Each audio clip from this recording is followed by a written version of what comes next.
Hey all, J-Man here. I just wanted to tell you about beardedshirts.com. It's a great place to get a lot of cool superhero shirts and other merchandise.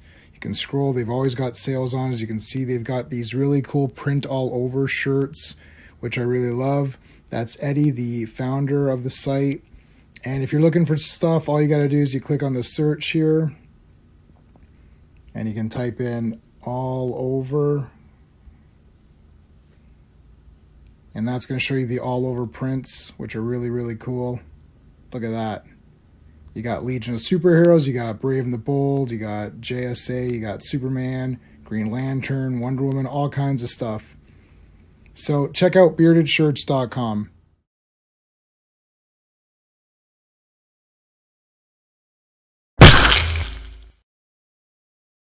Hello, Legionnaires. It is a special stream today. We're going to do some casual movie talk, but also I want to introduce the creators of a new comic called Atrium, which I picked up at the Mississauga Comic Book Show. We're going to talk about this for a little bit, and we're going to talk with the creators as well. But before we do all of that stuff, I got to tell you what's going on this week because there's like a lot of cool stuff. Tomorrow, it's Fearless Fridays. Frank Miller's Daredevil run. We are on episode 5, covering 3 issues every week, 7 p.m. Eastern time, same time as today. And these are some killer ones. We got Bullseye, we got Kingpin. If you like the Daredevil Netflix television series, and everyone does, you definitely want to be here for these. This is now Frank Miller is full on writing and drawing, so he's doing both duties on these. And it's just been incredible to go through this run. Everyone always says, oh, it's a great run. And then you kind of forget and it kind of time passes and, it's like a decade and more and more and more. But it's great to go back and take a look at these and see how awesome they were. And do they still hold up? And hell yeah, they hold up. If this was coming out to this week, they should just bring each issue of this back out and pretend it's new. And nobody would notice. And they think the comic industry would be booming if you just did that. Of course, Monday we're back with the Legion of Superheroes live stream, episode number 31. Oh my God, episode 31, covering 3 issues per episode of Legion of Superheroes. This is and I just bought the middle comic that you're looking at right there, where the girls throw the boys out. Get out of here, you lousy boys. We don't need you in the Legion anymore. I just bought that at the Mississauga Comic Book Show, so I'm super excited to read that one. I love it. The girl power episode of the Legion. I'm sure they'll solve it all by the time the issue ends. All right. Before we get going, one more thing. We got to shout out the Legionnaires. These are the channel members, so we always thank them before every stream. So Dan, thanks for signing up, buddy. You were the first one. You're in right away. I just hit activate memberships, and Dan was already a member. Of course, Sean, Steven, and Clobby, who you've seen on the show many times. Brennan, who I think you've seen 1 or 2 times, and Cliff on Comics. Cliff, we're gonna stream. We're gonna do something. I'm getting there. We're gonna figure something out, buddy. We're gonna do something. Okay, well, that's that. So let's bring in. We've got a couple of guys backstage waiting to come in and talk about a really awesome comic that's out. What intro can I get? Well, usually for new people to the channel, I give an intro which is based on my favorite movie of all time. Which is now on 4K and it's in the mail. I can't friggin' wait to get that sucker opened up. All 3 versions of it. So this is the intro that I give to anyone new to the channel. So we're going to welcome them right now. You.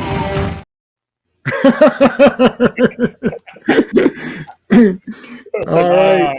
Wow, that's the intro. Love it. I love Conan. Okay, so let's just say a quick hello to everybody. So Comic Relief Crusader was first. Hey, dude, how's it going, guys? Everyone, subscribe to the Comic Relief Crusader.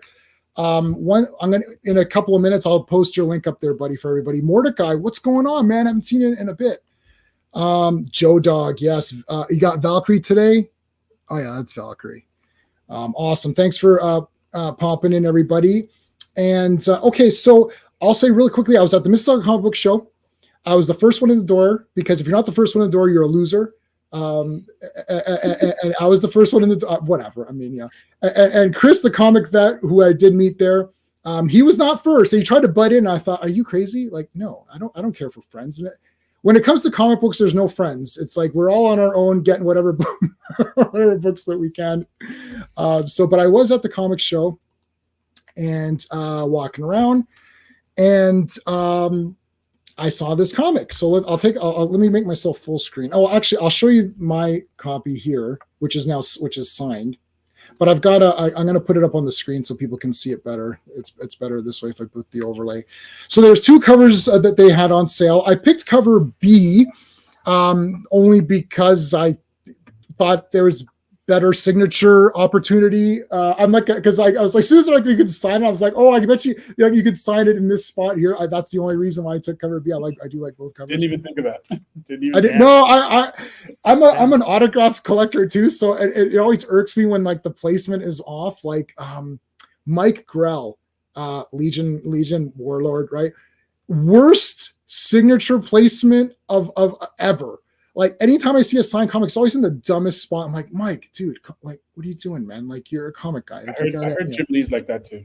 Oh, is Jim Lee brutal too? I heard Jim Lee's like that. I heard that some notorious stories about Jim Lee with bad placements. If he's in a bad, I hate.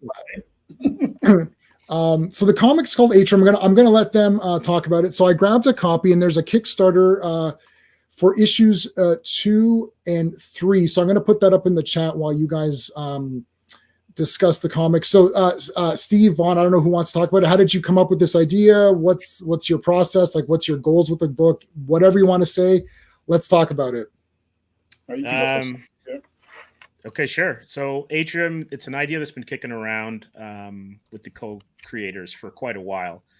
And it's gone through a few iterations, a couple of stops and starts. But essentially, the story is about 2 paramedics who are tasked with delivering a donor heart to a mysterious patient. They are accompanied by a security detail to make sure that the heart's delivered safely.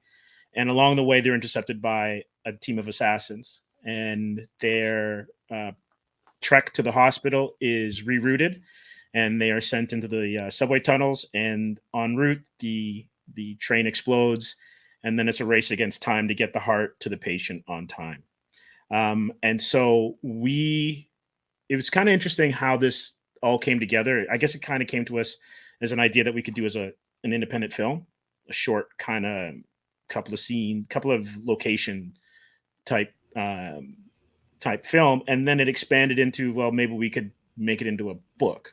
Right. And then from the book, it then became a comic. And we've gone through trying to find different artists over the years, and we were really close to getting it to where we wanted.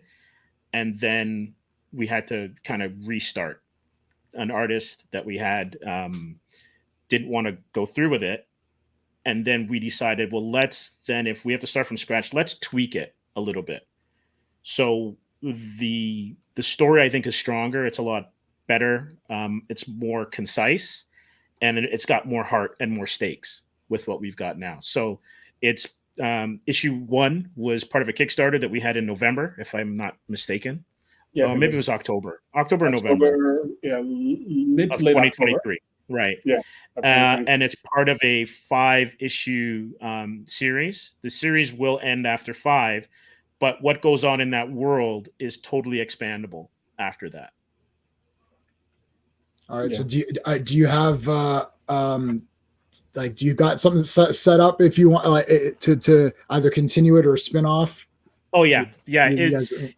Thing about it is that because of the nature of the world, we can't really say what it is yet. You have to get into the story, and I know that when you look at issue 1, it's a lot of setup, but we tried as best as we could to have the setup be as interesting as we could possibly do without it having any kind of reveals, and then also limited by the amount of pages we wanted for that first issue. Because one of the things when you're crowdsourcing is you could do a graphic novel and have 100 pages, but then you got to get the funding for the 100 pages. Yep. So we figured the best route was to go, and do the floppies or single issues, however you want to term them, and get the story working in a way that it's accessible in little smaller chunks, but still will engage the audience. And one thing that I tried to do, and Peter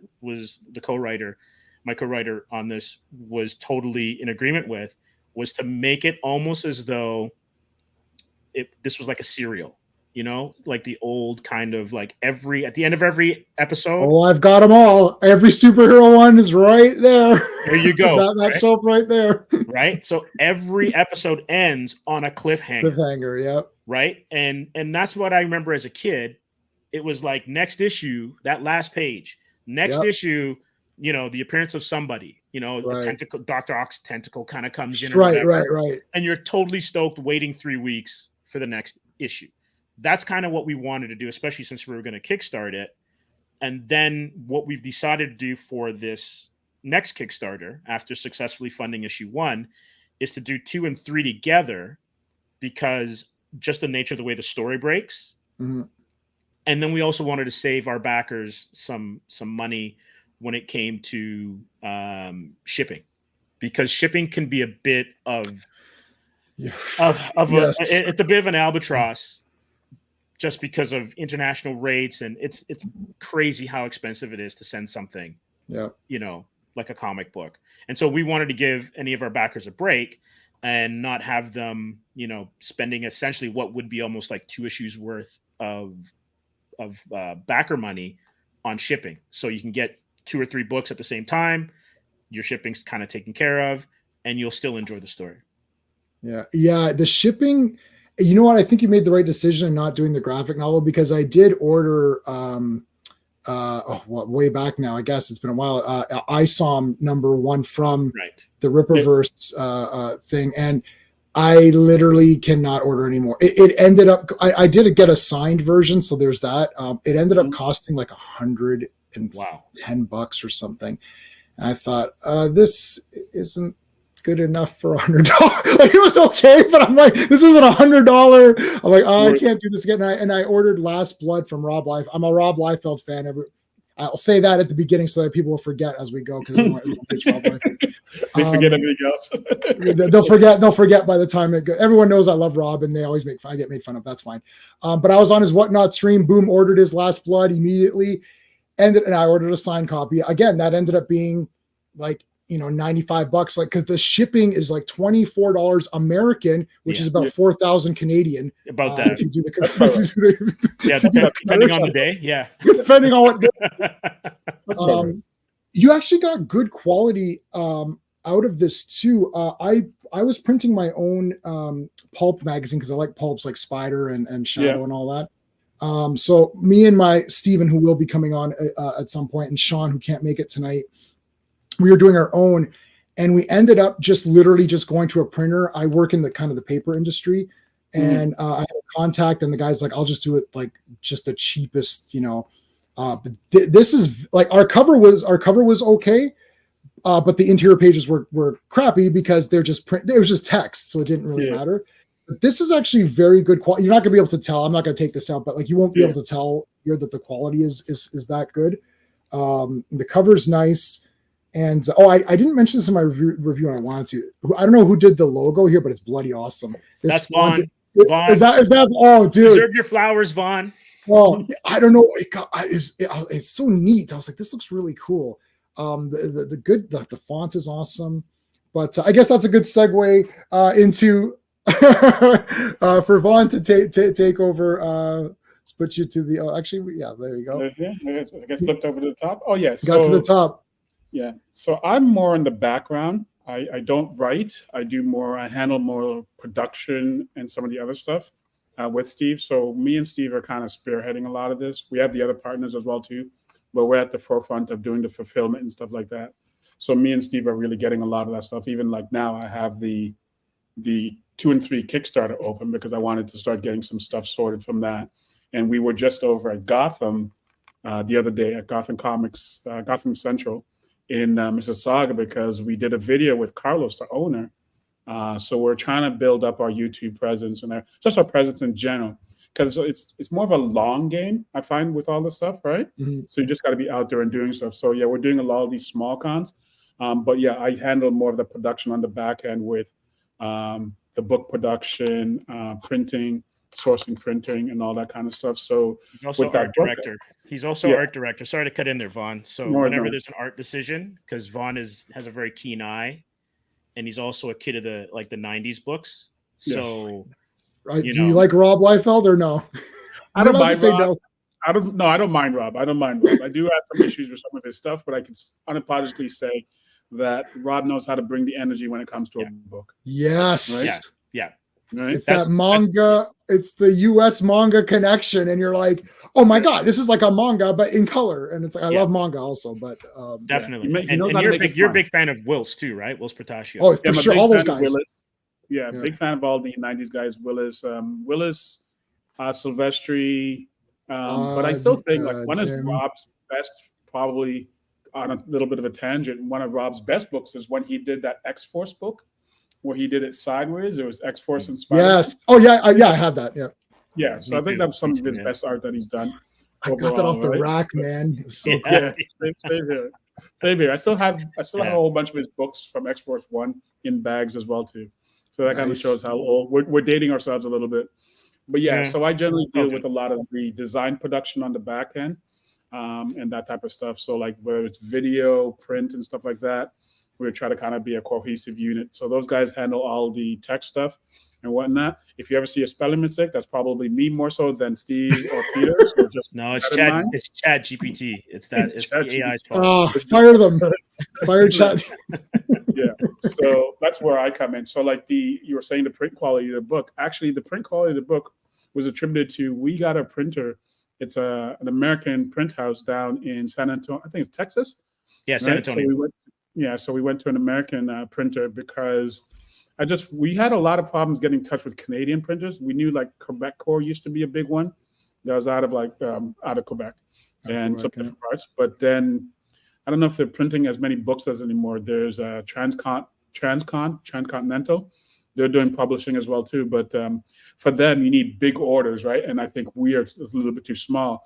But Brenner, they're called Brenner Printing, out of the States. They'll do any volume we want. They do a lot of stuff for Image and some of the smaller printers as well cool. too.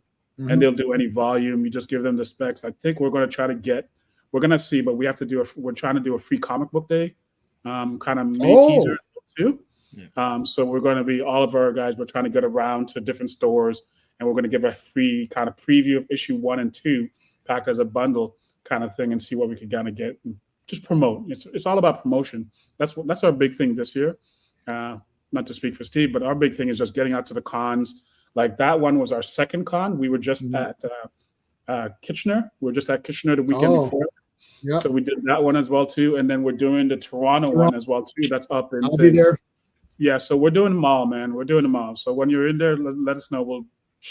Depends when it ends. Maybe we'll try to get dinner or something like that. But yeah, no, we do them all. We're trying to do them all as much as possible. Steve sent me one today for Aurora, I think, but they were all filled up. So at this point in time, we're not. Toronto one is the best. You're going to be in February. Yeah, it seems like it's a big one. I didn't realize they sent me a flyer today, and there's a big thing about Bell being one of the big sponsors because they have a lot. So it sounds like it's actually a pretty good size, Steve.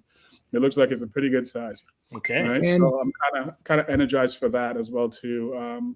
So yeah, it's just about getting back to stuff. We're looking at all kind of possibilities right now in regards to that stuff. Because right now it's more about production and building networks, like meeting you and all that kind of stuff, and connect with people within the comic book community as a whole. Because we don't have like a Eric Chilari type presence, and we already didn't have. You don't have 3 million potential customers waiting for. A giant YouTube page already, and then started pawning comics off to people, right? So it was nothing like that, right? So now it's just it's a building stage, right? Right. Hopefully they don't come for me.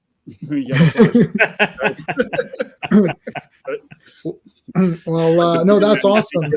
Yeah. So. Well, I really like the comic, and I always do I was talking to Steve backstage earlier. I always do honest reviews, and I use my system of reviews to keep it fair. Yeah. Thank you. Yes, really yeah, that's like been 20 years in the. I've been using that. I didn't use it on YouTube too much because people were somewhat saying it's a little hard to understand. I'm like, I don't think it's that hard to understand. But then I didn't use it for a while, and now I use it all the time. And now I've seen people be like, oh, can I use that? I'm like, I mean, if you put J-Man or whatever, I like. but I like to talk about like, see, I don't like doing the so Carlos, Gotham Central's my shop. It's 5 minutes from it's like 5 minutes away. Right. And Professor Bill, who may drop in tonight, he would do the weekly pull list at Gotham Central. Oh, let's bring in. I got my buddy backstage. Let's bring him in before we continue on here. Hold on a second. All right. Now he only comes on the wrestling streams, but he's making a guest appearance tonight. So let's welcome him.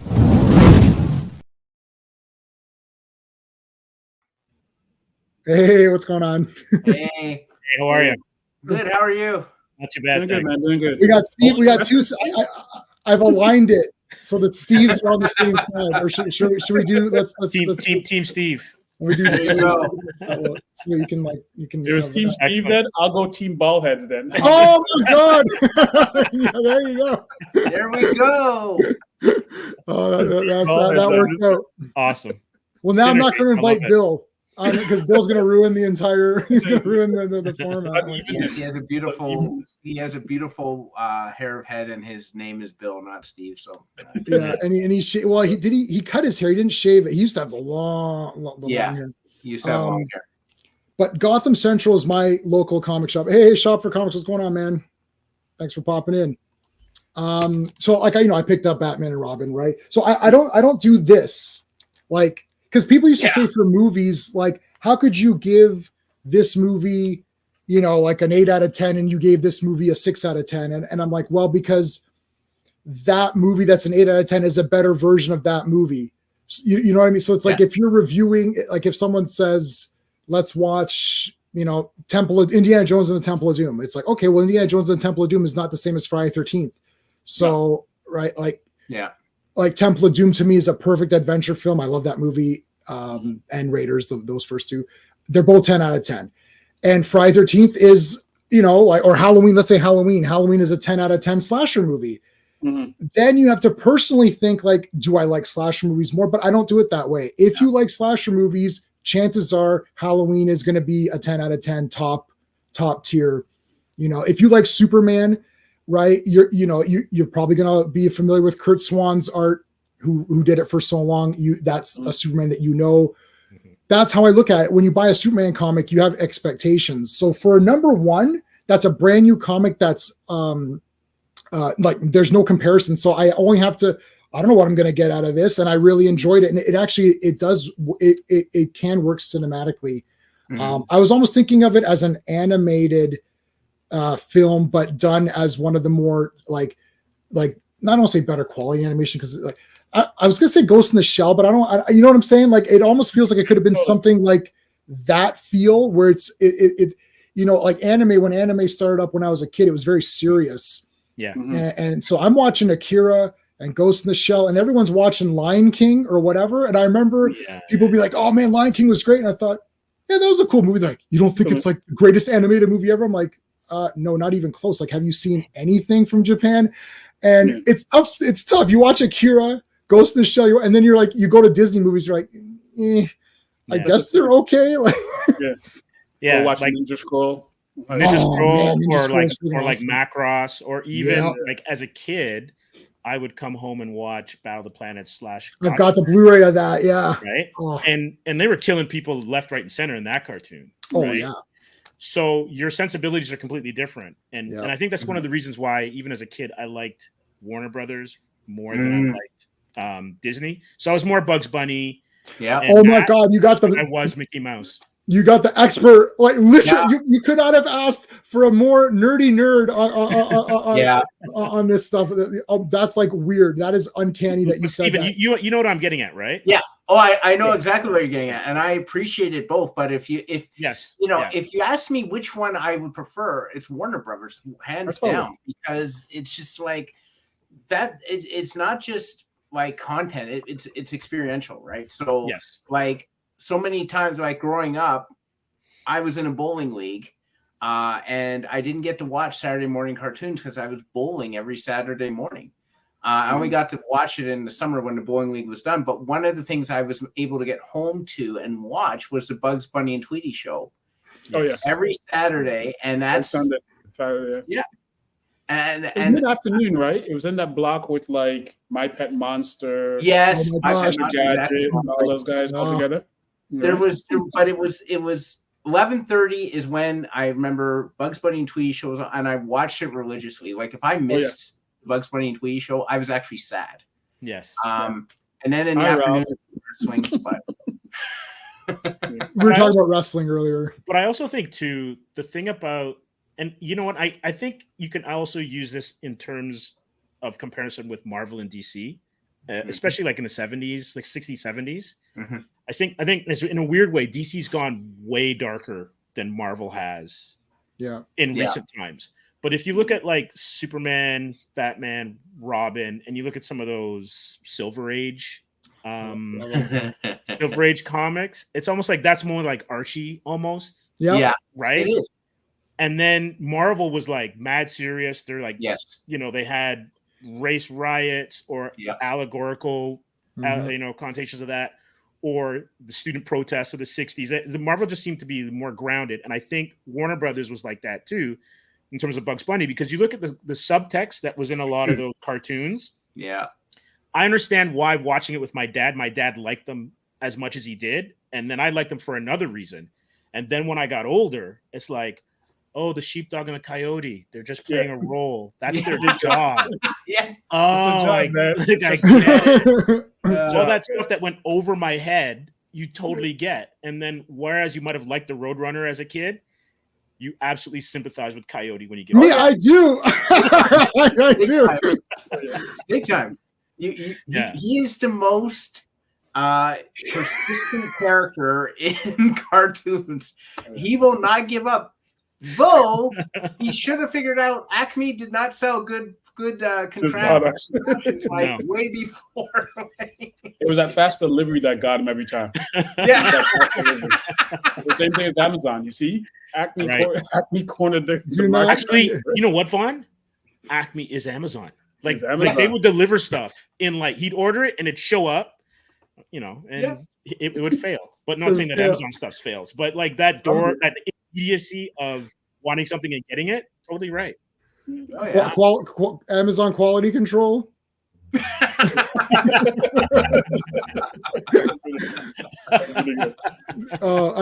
mean, I order from them all the time. I'm an Amazon junkie. It's the convenience that gets us, right? Yes, it is. All right. Well, we'll talk a little quick. I just wanted to finish my point on that, and then we'll get on to our just general topics. Hey, Comic Cap Collectibles, what's going on, brother? Thanks for popping in. Hello. So yeah, I was imagining a higher level anime. Ghost in the Shell came to mind. I thought, oh, this would have been really nice. Like it has that kind of look of a cinematic, but also like the animation. I think you could do more with animation. Animation's more respected now. Mm-hmm. So I do see what you're saying. It's funny that you said you envisioned it to be, a motion, like a live action or whatever. But yeah, I think it would be a great animated feature once you get all 5 issues together. That'd be really cool. I think maybe I am liking this cover a little bit more now that I'm like, maybe just because I've had it in my hand. But yeah, it's quite good. Oh my God. He has shown up and is he wearing Batman? It was Green Lantern Day. It was green. Okay. Yeah. Well, you can make your sad face. I see it.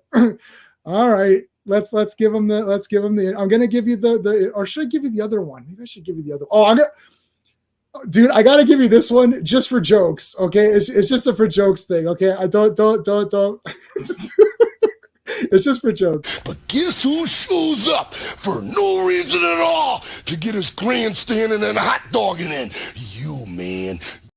Awesome. Oh, yeah, let me tell you something, little brother. At the end of the day, all the rest of it just kind of flows out there, but the rest of it flows to the top. The cream of the crop, brother. Oh, yeah. Wow. I didn't think we'd get the entire speech. Oh my God, do you have? I wish I had the little ketchup things, the creamer things that he had on his fingers. Oh yeah. Oh my God. So Bill, we haven't been on in a while. We're gonna go back, and I just found out that the two gentlemen up in the corner there also like '90s comics. So maybe we'll do another '90s stream. What I was doing was, I'm not sure if you're aware of Mike's Amazing World of Comics. Do you know that website? No. No. If you don't know, it's about to change your life. It has every comic ever published, the date, the cover date, the actual release date by company. You could sort it by company, by person. You could, if you type Jack Kirby, it'll tell you every Jack Kirby credit there ever was, and there's like 3,000 of them or something. I don't have to remember them anymore. That's amazing. Nope.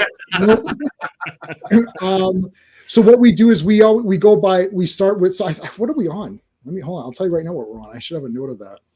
90s. I call it. Where is it?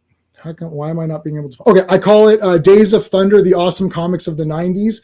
We're on May 1991. So we check May 1991, all publishers, and we just go through every comic that was published, just our quick thoughts on it. Like, why did you name it Days of Thunder? Because that was a movie in the 90s and no one liked it, and I thought it was a cool sounding name. And that was the movie that ended the 90s style movie. Yes. So that's coincidentally perfect. That is perfect. And it's got TC, it's got Tom Cruise in it, who some people think he's crazy, but I kind of like him. I love Tom Cruise. I don't Question. You just got to remind me, does he run in that movie at all or no? I don't know if he does the yes, at the very end. At the very end. Okay. Right. I don't think I've seen Tom Cruise. Yeah, it's NASCAR. So Yeah, no, might not be up your. I know. I haven't seen it. I don't remember seeing it. I think Nicole Kidman was in that too, right? Nicole Kidman's in it. That's where they met. Yeah. Right. And then they did Eyes Wide Shut, which is an awesome movie. That Steve and I saw in the theater. We probably didn't appreciate. We appreciated Nicole Kidman, but then we didn't appreciate the rest of the movie. And then I watched it again. I'm like, oh, I appreciate the whole movie. Really good movie. So Bill, we were talking about Atrium. Were you at the Mississauga show? I don't think you were at the Mississauga Comic Show yeah. No. So are these at Gotham Central? Did you leave any with Carlos? We are going to. Okay. It's kind of interesting because, and Vaughn, we can get into this. We weren't intending to have it in stores because we thought we're just going to kickstart it, right? And we had looked at other Kickstarters. Carl Kerschel was one that we looked at, and some of the others didn't have those UPC codes. And we were debating, do we go into previews? What's it going to cost? Right. We don't have that kind of a backing that, anyone would like, yeah, we'll order 3 copies. But we know a few store owners, and we know Walt, who runs Big B in Hamilton. And he was like, yeah, sure. I'll take a couple. Carlos, we just saw him on the weekend. He said, yeah, I'll take a couple. But we've decided that what we're going to do for 2, 3, 4, and 5 is get UPC codes. Because when we were in Kitchener, a store owner was like, are you in previews? And so what's kind of taken us by a little bit of surprise is that, okay, so we made it, so we think the book is good. But the feedback we're getting is such that people want to know what happens next. Can we get this issue? And so it's kind of confirming what we kind of thought, because when you make these things, you're in a bubble. It's kind of like making a movie in a way, but just with fewer moving parts. And you don't really quite know if you've got something that's going to resonate. But from the feedback we're getting at the shows, and even we signed at Capitaine Quebec in Montreal, and we got really good feedback there too. And sometimes the things that you thought were going to hit when you're making it aren't the things that hit when it comes to the market. So Cover B wasn't necessarily our first choice in terms of like, yeah, this is the one that people are going to like. But Cover B seems the one that you picked up seems to be really popular with the fans. And it's just really interesting how that works out sometimes. I was thinking about autograph placement, but also I like that the heart is there and it focuses on one person. And I still like the other cover. I'll put them back up for people who are coming late to, because I see there's more people joining the stream as we're going here. I've got an overlay. Hold on a second. I've got like 400 overlays. All right, here we go. So the cover A looks like a movie poster, and cover B looked like a comic cover. Does that make sense? Absolutely. Yes. And totally done on purpose. Yeah. And I want my comics to be comics. And like, yeah, this looks like, again, it could be it could have been an anime poster as well, right? Mm-hmm. So yeah. All right. Okay, well, so that's good. So everybody in the chat, and if you're listening on to this later on, the links to the Kickstarter is in the chat. The link to the YouTube channel is in the description of the video and in the chat. And then it's comicsasam.com, which is that is also, all these things are in the chat. That's the YouTube. Instagram is follow them on Instagram. Is that the best place to kind of just to follow you, just to get going? Yeah, that's the best place to follow. They're on YouTube. They're on YouTube. And YouTube? Yeah. Okay. So you guys made this comic? Yeah. Yes. Yeah. Nice. Is it writer, artist? Co-writer, and Vaughn is production design. That's awesome. Thank you. And we have to give a shout out to our artist and our letterer, Greg Parkin, a great job on letters. Our colorist is actually Nikos Koutsis, who colors Savage Dragon. Oh, so awesome. we're really lucky there. And then our artist is Lucas Falapi out of Sao Paulo, Brazil. It's kind of interesting because, like, and I don't know if people really talk about this much, but an artist on a book is like a lead actor or lead actors in a film. Mm-hmm. So you can have a great actor, but if they're not right for the role, tone-wise or whatever, you can kind of miss the special thing that you get in telling a story. And we were really lucky with Lucas because we searched, high and long and far to find that would match the kind of story we wanted. So gritty. And I know, Jay, that you mentioned this in the review, tell the quiet moments, but then, and which is a lot of issue 1, but issue 2 and 3, it's all out action. Right. So to be able to convey that as well too was important, and then capture each character's kind of sensibilities. So he'll do all 5, right? Yeah, he's gonna do all 5. He's all 5. Okay. Yeah, the art was awesome. It did fit, and that's the other thing when I do my reviews. And Professor Bill, you should go, Bill. You should get them on and do an in-depth. Well, if you guys want to send me a PDF or something like that, if I don't like it, I won't bother doing a review. But if I do, then I'll do a review for you guys. And yeah, absolutely. I appreciate that. The art, like, it fit with the story. Like, it's hard because it's like everything's unknown. So it's like, I don't know what this is. I gotta just look at it. So does it fit with the story? It's not necessarily because you can have, like, if Alex Ross drew that, it wouldn't. That's not it. It wouldn't fit with this story, right? So even though like Alex Ross is awesome, but like it wouldn't fit. So it actually does fit. I think I gave the art a perfect score. Yeah, I think you might have. On my review. Yeah, totally works really well just in how we wanted it paced out as well too. It was kind of more like slow and build up. So it wasn't like action. Now that we're getting into issue 2 and 3, we still have some moments in there, but there is a great amount of action as well too that kind of paces itself out that works with his art as well too. But some of those more subtle moments in regards to, like, in issue 1 with the hospital scene, like that stuff, we wanted to kind of be a lot more somber. And that's where also Nikos comes in, because his coloring, his acumen in regards to what he does with his coloring, it just set that hospital vibe 100%, right? That's what it kind of reminds me when you're in a hospital. So it's a lot of that. And then we kind of worked it through quite a bit. So looking forward to everybody getting their hands on 2 and 3. So yeah. All right. Well, that's all that's the business. Now let's get into the nerdy stuff, because we're all nerds anyways. So so I didn't know what to talk about, because we talked about, let's do some movie talk. I haven't talked about this in a while. Just Joe popped in. How's it going, brother? When we talk about Madam Web movie, it'll be garbage. Look, Steve opted out. I opted out. You think it'll be garbage? No, I'm sorry. I know it will be garbage. You know it's garbage. I'm going alone because Sean opted out. So I bought my ticket. I'm going alone. Dude, buy another ticket. Oh my God. If you could, Bud, if you want to buy another ticket and then I'll just reimburse you, I would love to go with you, because I think that it's going to be a good movie. You think it's going to be a good movie? Wrong. Maybe I'm wrong. You think it's going to be a good movie? I've hated everything out of Sony, the Sony verse that is not Spider-Man directly, because that's MCU doing that. But I saw this trailer, and it looks like it might be decent. So Okay. I have hopes. Is that because you saw Craven's trailer, and so I saw Craven? I saw the. Expectations I didn't watch are, any of these movies, like right. the Morbius one. Like all of them are just hot garbage. I knew right away, like it's nonsense. But this one actually looks like it could potentially be good, just from the first trailer that I saw. Wasn't too out now, there. Billy, I've heard the name. Look, I don't know about any of these new people around. I've heard Billie Eilish, the name. I don't know anything about this. She sang a song did she sing that No Time to Die song?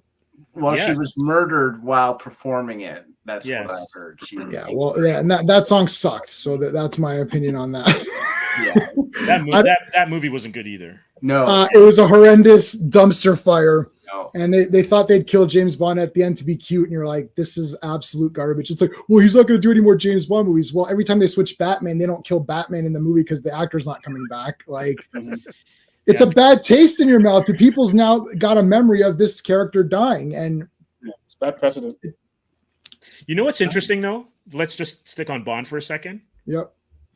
Has there been a Bond that left the series with a good film? We just talked about Bond Die Another Day last night on my buddy on the Action Elites channel. Owen, hey Tony, what's going on, man? Madam yes. That man deserves a no prize. That is gold. Tony deserves a no prize. Could not be reached. Just the way that it's shot. Yeah, and it destroyed the legacy of Magnificent Bond. Yeah. Okay, so up until and including Pierce Brosnan, I like all the James Bond movies. I am a James Bond guy. I've read all the novels except for the last couple of Ian Fleming's, at least. Mm-hmm. My favorite, I think the best Bond is Sean Connery. My favorite is Roger Moore, I suppose, because I watch his movies a lot. Sir Roger, I'm on. Sir Roger. I've got his autograph. That doesn't hurt. My mom got his autograph when she was young, watching The Saint. Very cool. Very cool. Passed it to me. So we're pro Roger. We're pro all of the guys. I like all of the Daniel Craig movies are all poop. He doesn't want to be there. First one's good.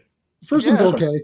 First one was really good until it never ended, and then just went a little too long. Yeah, they were going to call it The Never-Ending Story, but that was already taken, so they called it The moment that he says to Eva Green, I love you so much. My heart. I'm like, where did this come from? What is happening in this? I didn't see a love story happen here. No. I know. So spiced to reels with a rom-com. I'm like, what happened? It was terrible. It was actually awful. If I could have snuck out in the theater, I would have. But well, he does say the witch is dead. That is the line in the book. That is from the book, actually. That's the last line. Yeah, I mean, look, they're like movies that we watched, and that's all I can say about them. I'm not like if the guy isn't excited to be the character, like he's like, I don't want to be here, I want to retire. It's like, but that's not very exciting for me to get behind the guy who does. It's I hate when it's the reluctant hero. Like I'm rewatching Daredevil, the Netflix series, which is now on Disney Plus, but I own it on Blu-ray, at least the first 2 seasons before they stopped making them. And then you watch Jessica Jones, you're like, I can't stand Jessica Jones. She's like, I don't want to be a hero. I'm like, okay, then why am I watching this? I don't care about you. Like, leave. I can't stand Jessica Jones. I wish David Tennant would have just killed everybody in that show, and it would have been way better. What if the actor doesn't want to be there, like Jennifer Lawrence with Mystique? Mystique. I clapped. I saw Dark Phoenix by myself. Mystique. Mystique dies. And I applauded in the theater, and I'm like, yeah. And people are kind of like, whoa, this guy's really excited. Or I can't stand Jennifer Lawrence as Mystique. Worst character ever. I'm so happy Jean Grey killed her. Dark Phoenix is my favorite X-Men movie. It was just because of that. Wow. Also, Jean Grey. That's dedication. Jean Grey was not bad in that. Was that Femke Jensen again, or? No. That was the Sansa Stark chick. Sophie Turner. Turner. That was Sansa. Sophie Turner. Right. Yeah, Sophie Turner. Some people have accused me of watching it in Turner Vision, so I'm like, it's possible. But also, it's about Cyclops, who's my favorite Marvel character. At least he's using his powers all the time. It's about him and Jean. It's not about Wolverine, who's one of my favorite characters, but I don't need to see him every time. It's about Scott and Jean. At least it's that, but it's a mockery of Dark Phoenix. It's obviously not the real Dark Phoenix saga. It's it's not. Andrew, what's going on, buddy? We're gonna do that Doctor Who, buddy. We're gonna do a Doctor Who. We're getting there. We're getting there. I just Doctor Who episode. Doctor Who stream or whatever. I'm I pretty much am the Doctor. If we have to, I pretty much am. I have the scarf. I have all the Sonics from every Doctor. I've met everyone who's alive except for David Tennant. I didn't meet, but I got Tom Baker's autograph through his website when he was offering it, personalized, which is great. I met 5, 6, 7, 8. We got 9's autograph. 10 we didn't. We have his autograph, but didn't meet 9 or 10. Sorry, we met 11. We met 12. I've got Jodie's autograph personalized to me. I know it's Jodie and everyone hates it. I know, and I don't like it either, but whatever. I got her. I'm a completist. I got her autograph too. So there you go. Yeah. Oh, X-Women. Yeah. No, that was the worst line in cinema. No, literally, after she said you should change the name to X-Women, everyone in the theater vomited. It was the biggest mass vomiting I'd ever seen in my life. It was so embarrassing. And then they had to pause the movie. They literally paused. We cleared the theater. Everyone came and cleaned it all back up. Everyone sat back down again, and then they restarted. Like a million dad jokes being released at the same time. Okay, so Madam Web, since our buddy brought up, so Bill, you're like somewhat thinking it might not be horrendous. I'm interested. I think that it might be decent. All right. So Steve, on demand. Vaughn, you're gonna wait for digital. Steve, what do you think? This is hard because I'm a huge Spider-Man fan, and I keep getting disappointed unless it's like Spider-Verse or something, or a few of the live action stuff. Right. Because even some of Holland's stuff misses the mark for me. Mm-hmm. Yeah, me too. It's like, I don't know, because I wasn't a big fan of the Straczynski run that introduced Ezekiel. Yeah, I'm not a huge Spider Totem person because, again, this is just me, and from the time I was reading and watching this stuff, I kind of like my hero to be not generic and not that everybody can get it. So don't get me wrong. I like that anyone can be Spider-Man, but in that universe, only one person can be that individual. Because then what's special about being Cap, or what's special about being Iron Man? You got to act fully. Right? And so what makes those characters kind of special is that it only happened to them. Yes, and only they can rise above whatever they have to do to be the heroes that they are. So I don't know. And don't get me wrong, like the cast is interesting, but I don't know. Tony, not a fart in church. I'm probably gonna pass on it, and we'll see. All right. Well, somebody asked for it in chat, so I'm gonna play it. Can't argue with a confident man.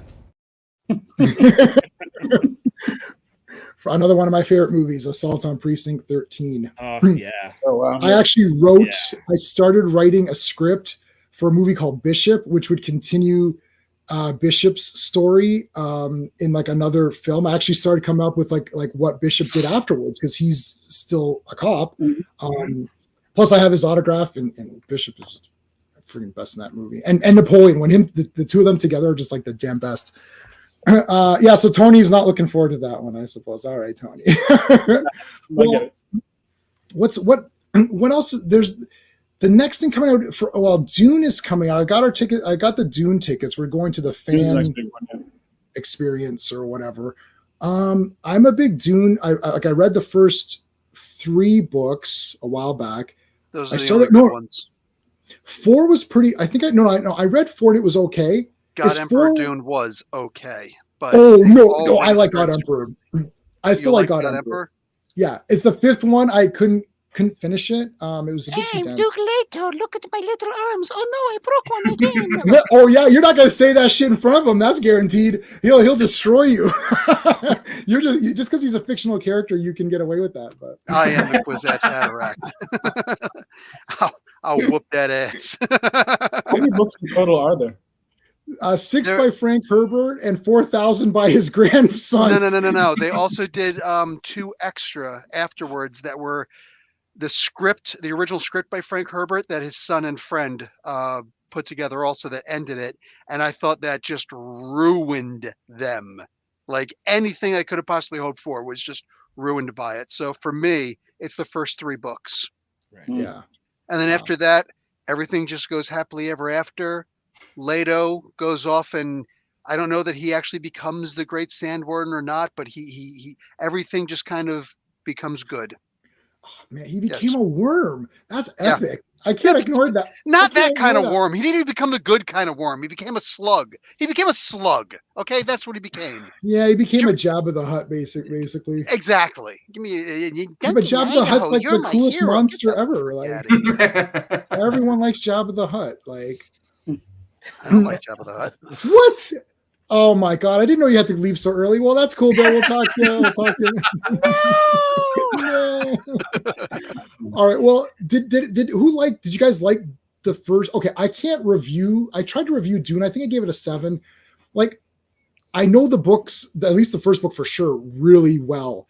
And I'm watching the movie, and it's just the Cole's Notes or Cliff Notes, whatever version. And my wife didn't read the book, and she watched me. She's like, "Why does everyone think this is such a great story?" I'm like, "You wouldn't think so from this movie." I don't know. She only watched the movie? She only watched that movie. Okay. That's it. And I thought, yeah, like it seems very, he's the chosen one. Okay, we've seen that 100 million times. It's like, but it's not that. It's all the political intrigue and like, it's not that he was the chosen one. He's what they didn't expect. Right. He is not part of the breeding program. They effed up. She was not supposed to have a boy. A male. It was supposed to be Alia. Yes. Daughter, right?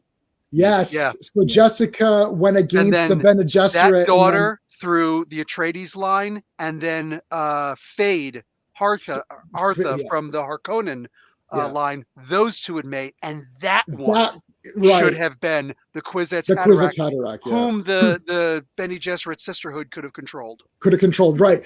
They can't control Paul. Exactly. And he's got the way and all that stuff. And he can go where no female is able to go. He could see both sides, and he was unpredictable. Yes. Yeah. That's why he who controls the spice. No, he could the destroy a thing controls the thing. Exactly. Well, that was the whole thing. That's what I was going to get to. Whatever it was. He who controls the spice controls the universe, and he who can destroy a thing controls a thing. Control the thing. Yes. Yeah, Yeah, I, like all of that's not in the other things like the mentats, the way that they're functioning when they broke they broke his control. I can't remember the guy's name now. Piter De Vries, whatever. How did you say? When Piter broke the Dr. Huey. Huey. Yeah, Huey. Dr. Huey. And that's just like in the movie. They're just like, oh yeah, he's betrayed the household. It's like no. That is like an astronomical like. That guy would never betray anybody. It's impossible. But they were able, that's why the Harkonnens were so big. And then even the stuff with Fade, where he's like, Fade, I want you to kind of stay out of it for a bit. And he made Beast Raban look like a complete bastard. And he's like, and he keeps saying, do these evil things because he wants the public to hate him, so that when Fade eventually will come in, they'll love him. The way that his uncle loves him, and he loves him in a very different way. In a different way. That is, there's a lot of weirdness that's not going to make it in part 2. I can guarantee you that. Homosexuality was definitely considered a very evil thing. Yeah, that's not going to happen in this, and that ain't going to be happening in this movie. That's not going to happen. But so yeah, all of the depth is removed. But so obviously Bill and I read the book. Have any of you, Steve? I don't know. You haven't read the book. No, I haven't read them. No. It was interesting because, like, again, just because of when I was born and growing up and watching this stuff, I'd come out of Star Wars. And so what turned me off of Dune was the OG film. Yeah, David Lynch. Sting, right? And I like David Lynch a lot. But at that point, my sensibilities were swashbuckling. Right. And that stuff. And I couldn't get into I guess almost what the prequels turned into for Star Wars, which is like a political slog. Right. The killer is, where Star Wars got its ideas from, right? But and from Dune. And then Vaughn and I are huge fans of Foundation. Yeah. We've got those books. My wife's read them all. I have not read any. Right? I've got them right here. They're right there. Right. And Foundation seems to be like that's where everyone got their ideas from, if I'm not mistaken. So to a degree, To a degree. So you can see a lot of like inspiration and whatnot from there. But it's about the execution. So for me, because Lynch was kind of, like, he was 80s was weird anyway. I was too young. 80s was trippy, man. That's trippy. And this was Dino De Laurentiis' daughter's first movie. Yeah. So it wasn't for me. Was really trippy. Yeah, and I didn't even pick up the Marvel miniseries, right? Like I was no, it's not for me. But I will admit, I'm a big Denis Villeneuve fan. Yes. So even though I don't have the source material kind of bogging me down of whether I like it or not, atmospherically, I like it.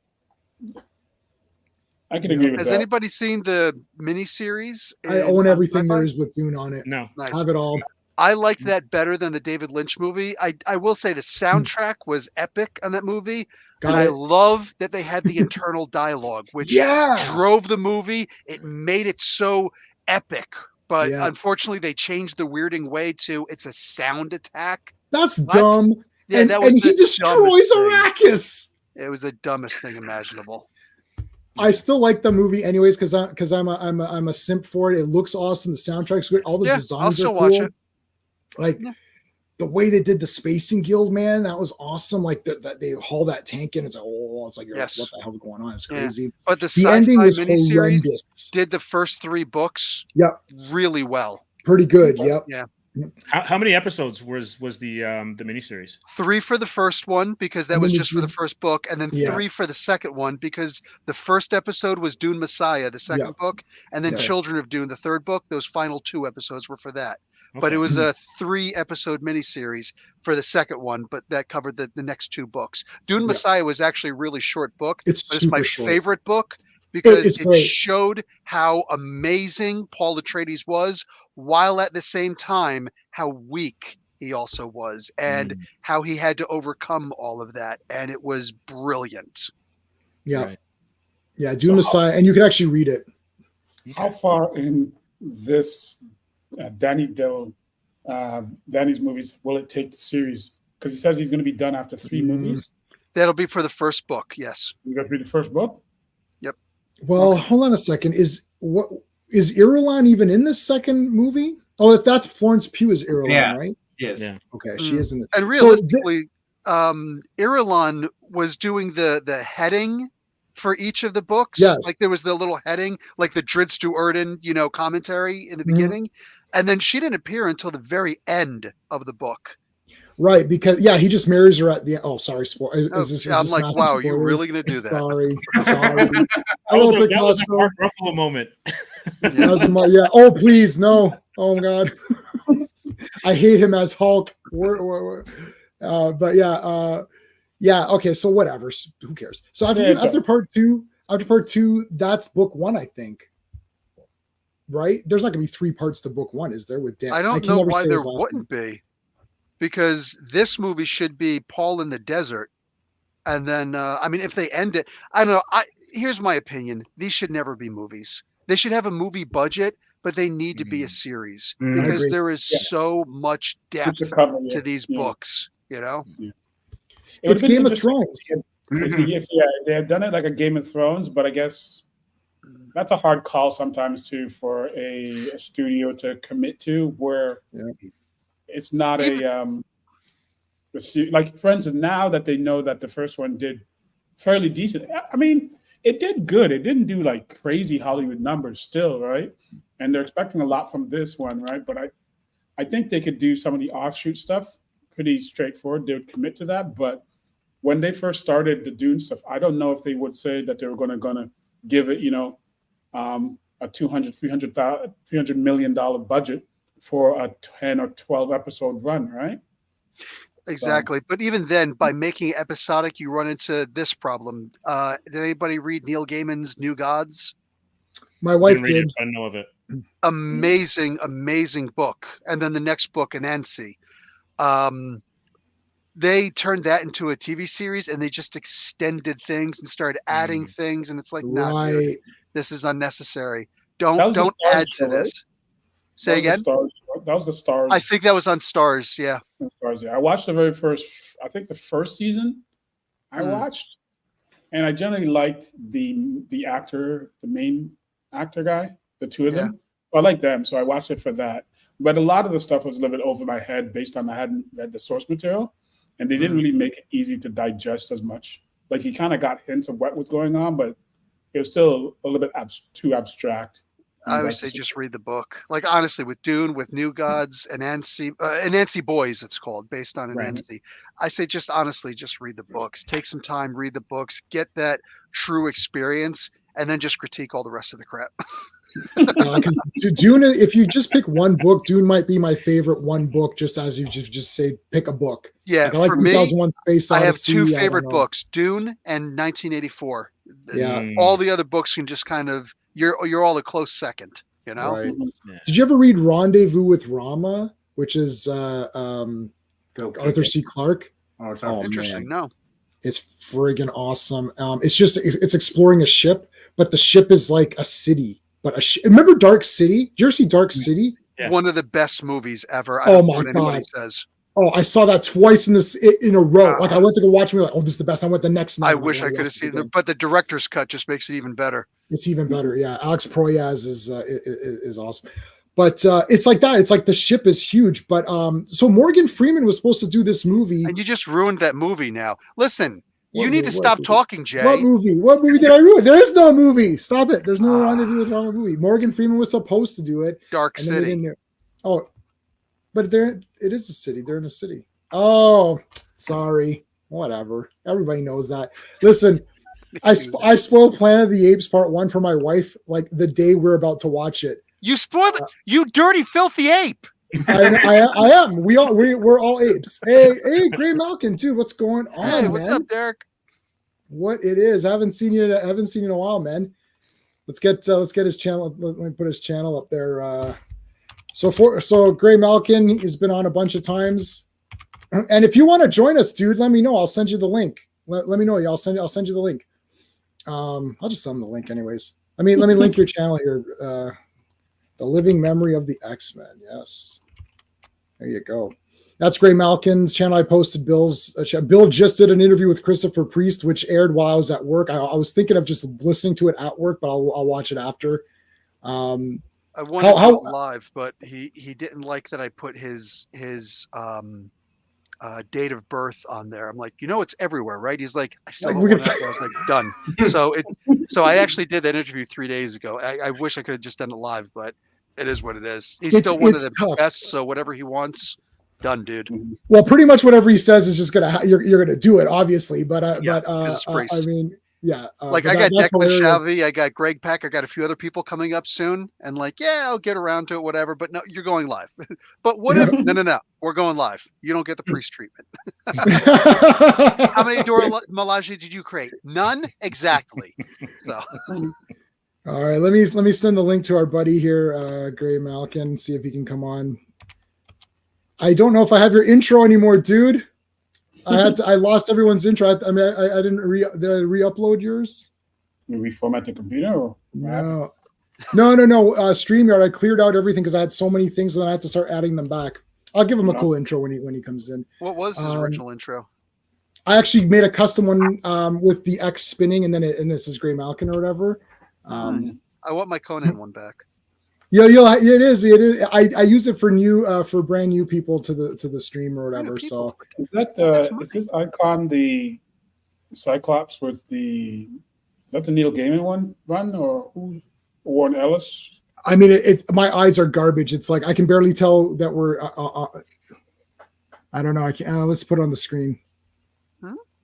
No, I don't think so. It looks like a pixelized kind of thing.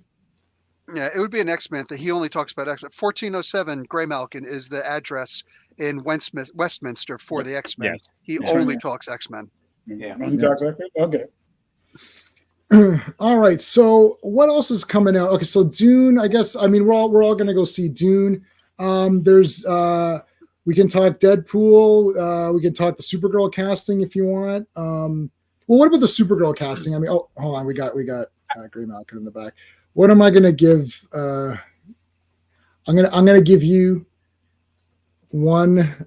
This is the third movie I ever recorded on VHS. Third movie I ever recorded, and the line is by someone who is so awesome. He's in all of the canon movies. He passed away, and it was very upsetting to everybody. We just reviewed Avenging Force not too long ago on Owen's channel, so I'll give you this one. You know, every place you go, there's always someone who thinks he's a badass, right? Oh, what's going on, man? What's up, Derek? Oh my God, I haven't been on in a while. Yeah, man, I've been busy getting into fights with Clobberin in New York. Are you getting into fights, man? Come on. You got into a fight with Claremont. It was altercation. Why are you getting into? Listen, your channel's not your channel without Chris. No. This old ass man. I tried to say you're the greatest of all time. You know, give him respect. He thought I was calling him an old goat. Greatest of all time. Yeah. And then he said, "Well, you know, you go backwards, it means togue." And that's when I realized, oh my God, you're stupid. You're finally catching up. Yes, you're fighting with too many people, man. I build up from there. He's like, "Well, I won't kick your ass." I'm like, he actually said that to him. Oh my God! Old British white man, you can't take it. You're gonna get blocked, man. You're gonna get. I never get. I always, you know how I win these fights when I'm fighting with people on Facebook or Twitter. I win by acknowledging that they're much superior than I am. Like, wow, you're the best person of all time who ever lived. You're so great. Can we be friends in real life? Let me give you my name and number. And then they usually get weirded out and then they just stop. They stop. Or yeah, no. And then what was the other one? But if it's on a YouTube video, here's the trick. If it's on a YouTube video, this is for everybody. If it's on a YouTube video, always tell them they're wrong. And then they'll explain why they're right and say, no, I don't agree with this. You're false. False. And because YouTube doesn't know what negative versus positive comments are, they only know comments. Mm. So the video gets a lot more comments and views, and it goes up in the algorithm. I egged this one guy on. It must have been 7. Steve, remember that guy? It was like 7 replies. I was like, no, you're an idiot.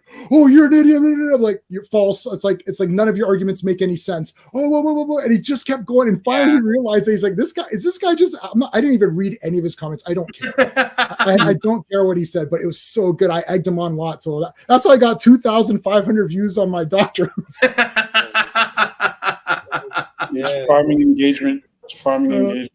It's just it's engagement. That's it. Just get okay. So Supergirl casting. It's the girl from House of the Dragon, which I actually really liked House of the Dragon. Yeah. They're actually making a Supergirl movie.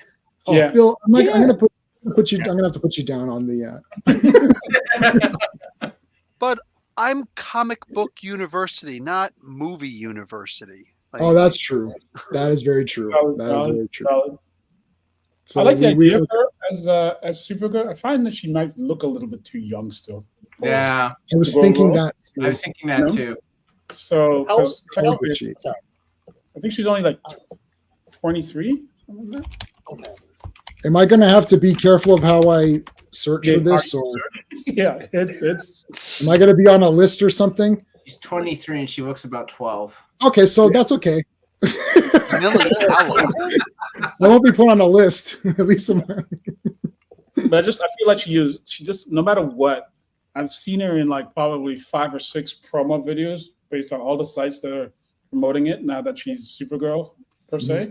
Even the press release image that they use, she still looks so young compared to like Supergirl's supposed to be like, you know what, early 20s. But Hollywood will work their magic. So well, Kara was only 17 or so when she left Krypton. Yeah, she left Krypton. Yeah. So what did they do? Supergirl. Oh gosh, I love Supergirl, and I've been reading old adventure comics with Supergirl. I kind of like that Supergirl.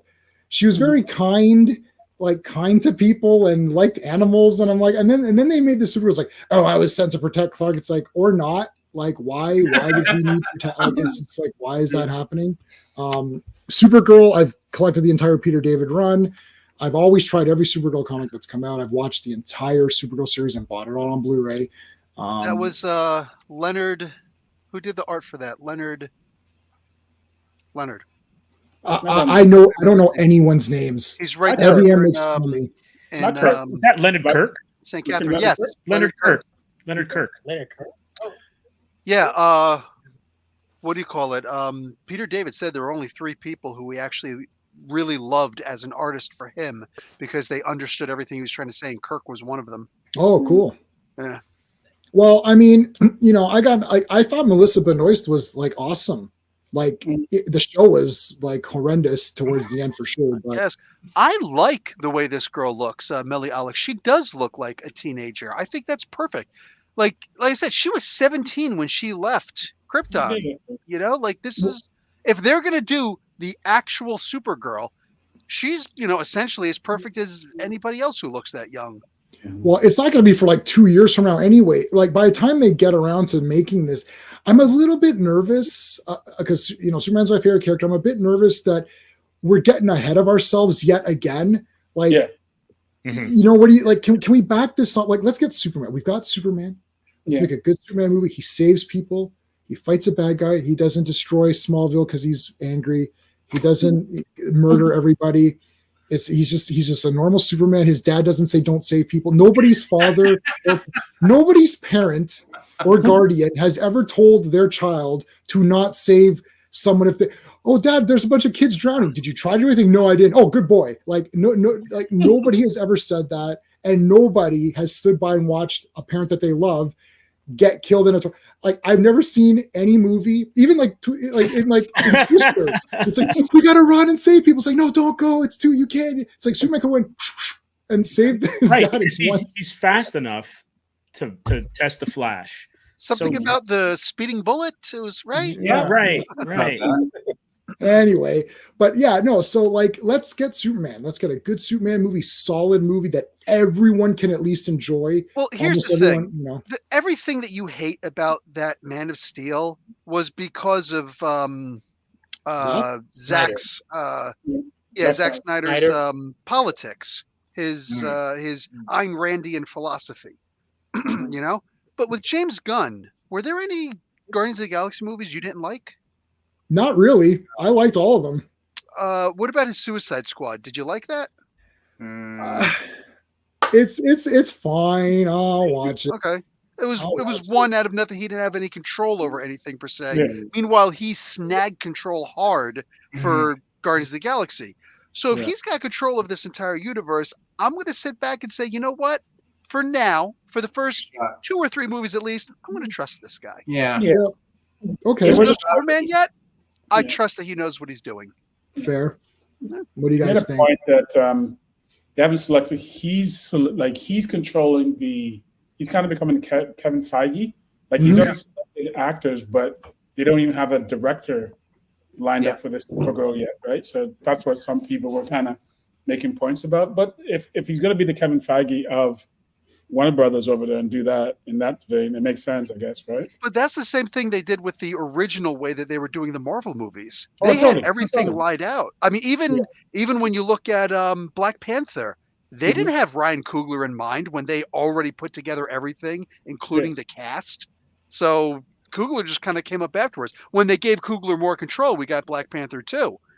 So I mean, which I do not like at all. I don't think anybody likes. I don't think anybody was like, yeah. They were like, what happened? I'm still excited to not see Black Panther. I was on team recast.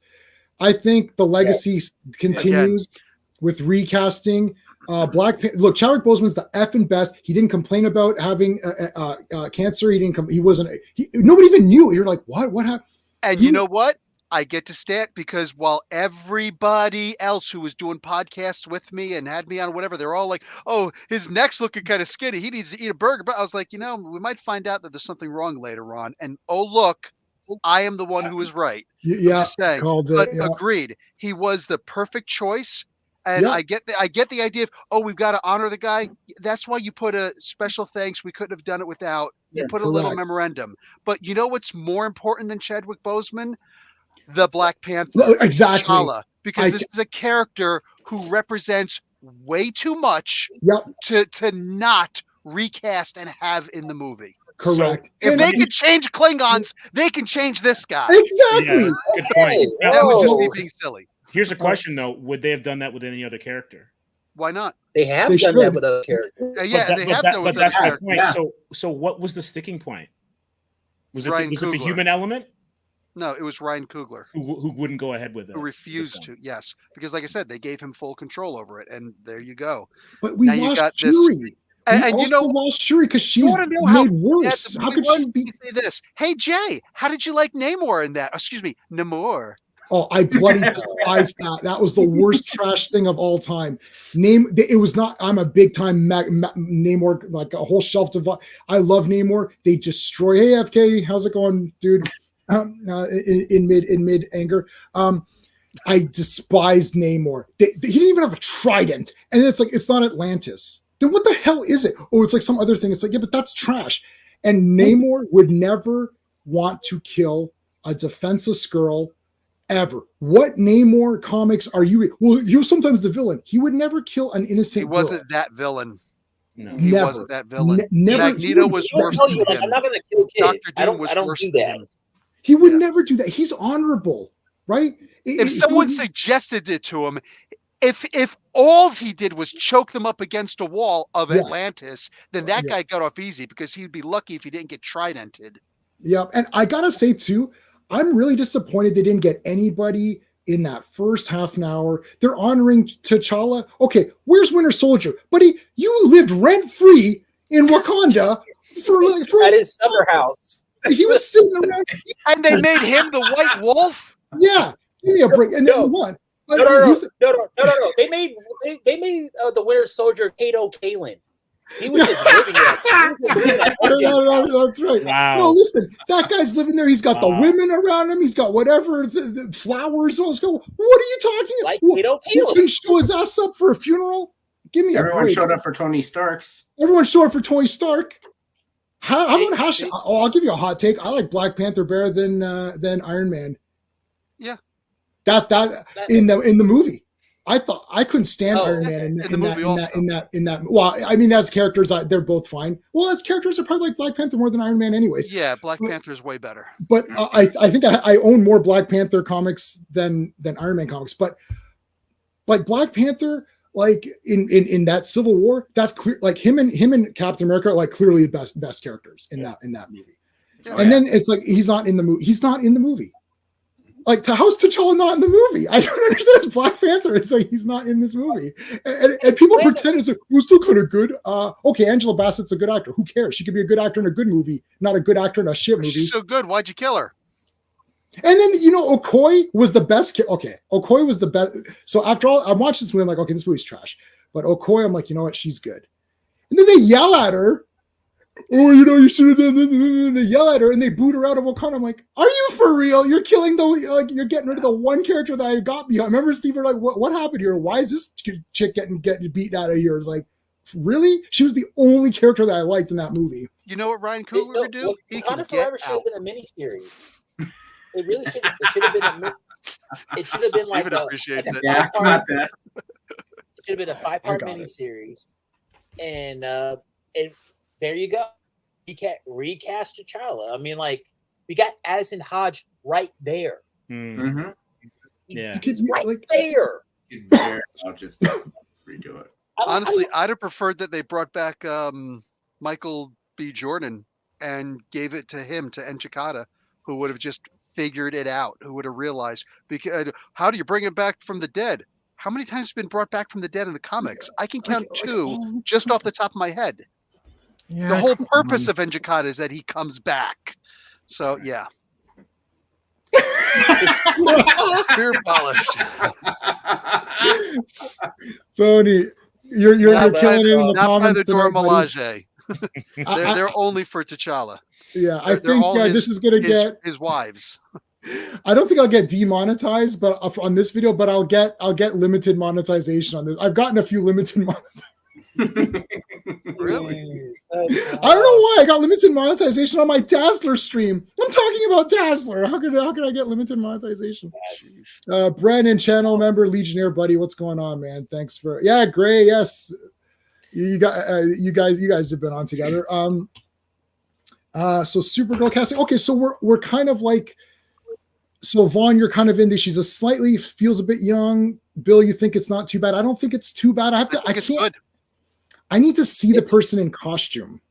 What do you think? That'll make a difference. Gray, what do you think? You think that? You know what I need to see? I need to see her coming out and talking about how sexist the character was a long time ago and how it's weird. I need to see all sorts of things like that. Stephen, you and me need to hang out. I'm telling you, I saw that video the other day. Yeah, I saw that the other day. And I got you covered, buddy. I knew that would come up. I knew that would come up. I had that one ready. I think you're a Monsieur Webb. Monsieur Webb, yes. I saw that the other day. Sorry, Steve. Oh, Nerd Man, what's going on, buddy? We're talking about whatever you want to talk about. What do you want to? Hey, YouTube. What do you want to talk about? That's what do you want to talk about? Cody Rhodes, nice. So yes, YouTube. What do you want? As far as Supergirl, I'm all for it because all these young actresses look like they're 12. Jenna Ortega looks like she's 13 years old. I swear. Like, I don't get it. Like it's like she hasn't gone through puberty yet. I don't know. I'm sorry. No. Of course. I do agree. Yeah. Trailer? Did you see the Ghostbusters trailer? Ghostbusters trailer. What's everyone's thoughts on that? That was really good. Is like there's a miner hanging outside of a moving vehicle, and I'm like, my God, Walter Peck is absolutely right. This is weird. But I thought that when we saw the first that Ghostbusters, I was like, this is pretty dangerous. Like, what the heck's going on here? Maybe this is all these movies casting young, just so they could cast or just so they could put together Sound of Freedom Part 2. Oh. I can't wait for Ghostbusters Afterlife 3, Child Protective Services. Oh my God, was that the new Snow White? Well, sure, or a reasonable facsimile of Snow White. Sorry, did it get canceled? I don't know what's going on with it. I think it got pulled back. They started doing other different things to it and trying to do crowd control for her. They had her go out and start saying, "Oh, I love the first movie," and just act like none of this ever happened. Look into the light. They Men in Black there. Oh man, they did. Really, we get the Snow White movie. We can get Batgirl. We can't get back. Okay, you know what? Don't even, because they canceled Black Girl. They canceled Batgirl and I'm all today, and they still kept the Flash. That's why I was trying to say. I kind of like the Flash. I'm in the minority opinion. This is my minority opinion again. I'll stay over here. That guy was trash. That guy should never be allowed in movies again. That guy should be arrested, and probably arrested behind a dumpster. But, oh my God! I kind of thought that after I saw him Fantastic Beasts. Wow! Look at all these. Oh my God! Okay, look, I don't. The person in real life, whatever they do. That's their. I don't know. In the movie, I thought that he performed well. Yeah. When he was the two different Barrys, for me, I thought, like, you know what? I can tell the difference between these two. I know one was goofy, but he had his parents around and he became kind of a loser. And then the other one who lost his mom had to kind of, grow up a bit faster. And, I don't know. You know what J-Man needs? J-Man needs to see Jesse Eisenberg as Lex Luthor, along with Ezra Miller as the Flash in a buddy cop movie. Oh, I would shoot myself. And then you'll be like, you know what? No, these characters suck. Okay, hold on a second. So Vaughn and Steve, did you guys like the Flash? That's okay if you didn't like it, because I'm in the super minority. Everyone hates me. That's okay. I didn't like the Flash at all. Okay, good. That's good. At all. It was a hot mess. It was a hot mess. Hot mess. All right, I'm gonna give you the. I would say Blue Beetle is worse. Of course, I haven't seen that yet, so I didn't see it yet. But don't bother. It's his family. Disappointing. Wow. Blue Beetle costume. Can I ask a question? For sure. You just did. 2 then. Very good. I like it, Professor. I like it. Awesome. And I know it might be just who's helming it, but I'm always amazed at how well DC was able to do their animated stuff. Yeah. Yes. Why not just adapt that stuff? It was so you know what happened? Warner Brothers is an old studio, and they don't cross the departments. Like they're like there's TV. They no matter what great advances there are in storytelling and television with some of these shows that we've seen that are great, they don't see it that way. They're like TV cartoons. This is like the B team, right? And because it's the B team, they don't care what they do. So they just hire the best people for the job, and then they make great stuff. And then for the movies, they gotta have their hand in it. That's why even with Millie Alcock, who cares? They don't care. What's the difference who's directing? It's going to be James Gunn telling that person what to do. There's no auteur. There's not going to be like a James Cameron coming in and be like, okay, guys, this is what I want for my video. We got a little bit with Sam Raimi in Doctor Strange 2, which is the only Phase 4 movie I actually really, really like. You got some of Sam Raimi-ism. It's amazing. We got some of Sam Raimi in it, and it wasn't just like studio production assembly line movie, but even then we still got stuff that was dumb that you didn't need to have in the movie, but still but not like Eternals. We're like, who directed that? Like no one cares. It's like who directed the 90s, doesn't it? I mean, Hollywood has always been a factory, right? Like going back to like the beginnings of Hollywood, it was a factory. You signed a star to a 5-year deal, and then you tried to get that star in as many like-minded movies as possible in that 5 years to maximize it. Right. We got spoiled a lot when we got the actual auteurs showing up, right? Like these Scorsese's and Roman Polanski's and that. Right. And we have very few auteurs now. We got maybe like, Tarantino, Nolan, Jordan Peele, I think is one, guys like that. But like most films go into the factory setting because that's how Hollywood has always operated. It will operate that way until it goes into the sea. I don't think they know how to. I think the filmmakers aren't equipped. You mentioned Jordan Peele, and he had to do that nonsense Twilight Zone thing. Yeah. That, like, why would you remake Twilight Zone? It's a masterpiece. But he needs to do stuff like that so that he can make his own movies. And that's the smart way to handle it. And Tarantino has risen to such a degree that he doesn't need any. It's like, I just do whatever I want, and then that's the end of it. Some of these guys don't know how to work the system. Even though I can't stand Kevin Smith, he did in his movie say with the like how to work it. Like you got to do the studio picture that they want you to make, and then you know it's crappy, and then you can make the one that you kind of want to make.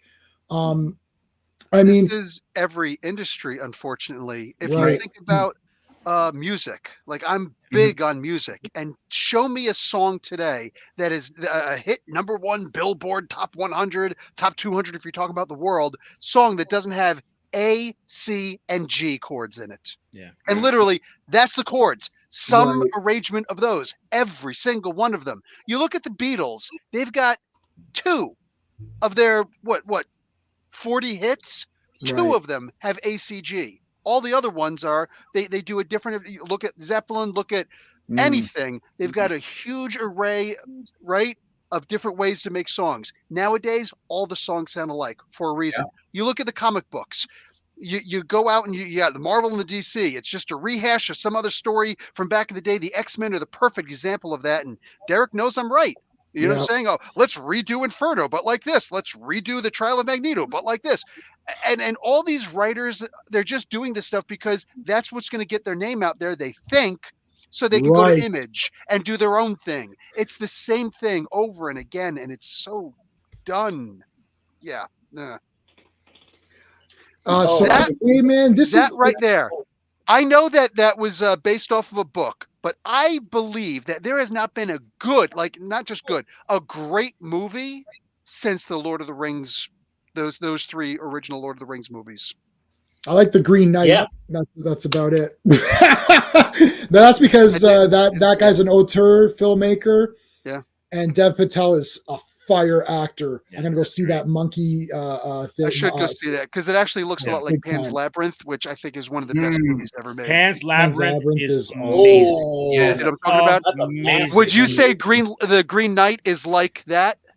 Well, it's the story of it's the Arthurian legend. I know what the story is, but what I'm saying is the artsy design that it was made in. It's Perfect. artsy. It's the music. Very atmospheric. It's atmospheric. Yeah, okay. And I'll see it. I know it's on Prime or whatever. More accessible. I'll look at it. Green Knight is a touch less accessible. Yes, it is. It's got an art. Like if you've read the poem, it is the poem in a very art. I loved it. I even like the Sean Connery Green Knight movie with Miles O'Keefe. How much O'Keefe is in this movie, Miles? Sorry, that's from our sci-fi fantasy stream that we did. But yeah, no, like Dev Patel is like one of the best actors we have right now. And this director's sick. I also do like the Ari Aster movies you're talking about, guys. Like you got the Jordan Peele's, you got Ari Aster. I haven't seen Beau is Afraid, but I have it on Blu-ray. I'm going to watch it. I do like I don't get the Coen brothers. I don't get them. Well, some of their stuff is pretty awesome, and some of it I'm not as into. It's a bit hit and miss, I think. So that's the Matrix ones. No, the Coen brothers. Raising Arizona and Raising Arizona. Yeah. I didn't. Big Lebowski is a masterpiece of cinema. I'm sorry. Yeah. Yeah, I never watched Big Lebowski. I know you could boot me. I know. Hold on. Disappearing again. Hold on. We got it. Well, hold on. We got to do one. Hold on. We got to do one. I don't want to cut anybody off. Hold on a second. Hold on. What's this bullshit? That's from Big Lebowski. You want me to be redeemed? Uh-oh. Boys, come here. Come here. Come. Boys, hello. Nice and loud so I can hear you. What is best in life? To crush our enemies, to see them driven before us, and to hear the lamentations of their women. Love you guys. Woo! Later. All right. Awesome. Close my door, please. Now, anything you've got to say? No, that's all. Well, the 4K is on its way of that one. All three versions of Conan the Barbarian and Conan Destroyer 4K. I saw that, and I might just have to partake. Oh, I love your kids. I would have hired them as my goons. Well, they are blue belts in karate and gray belts in jiu-jitsu. So yeah. Oh shit, that's pretty good. Oh my god. Who did Royal Tenenbaums again? Is that that's Wes Anderson. I like Wes Anderson. That's what I was thinking. Not the Coen brothers. Wes Anderson. I don't get him. I don't get. I like most of his movies. I can see that. He's an acquired taste. Yeah. Yeah. I just don't get it. Like, does anybody smile or laugh in his movies? Or you're just like, I am happy. Well, yes. I am sad. This is Jennifer Lawrence. No, don't mention that name.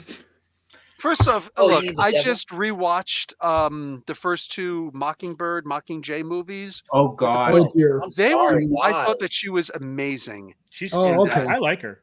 I liked her in those. She only has one expression.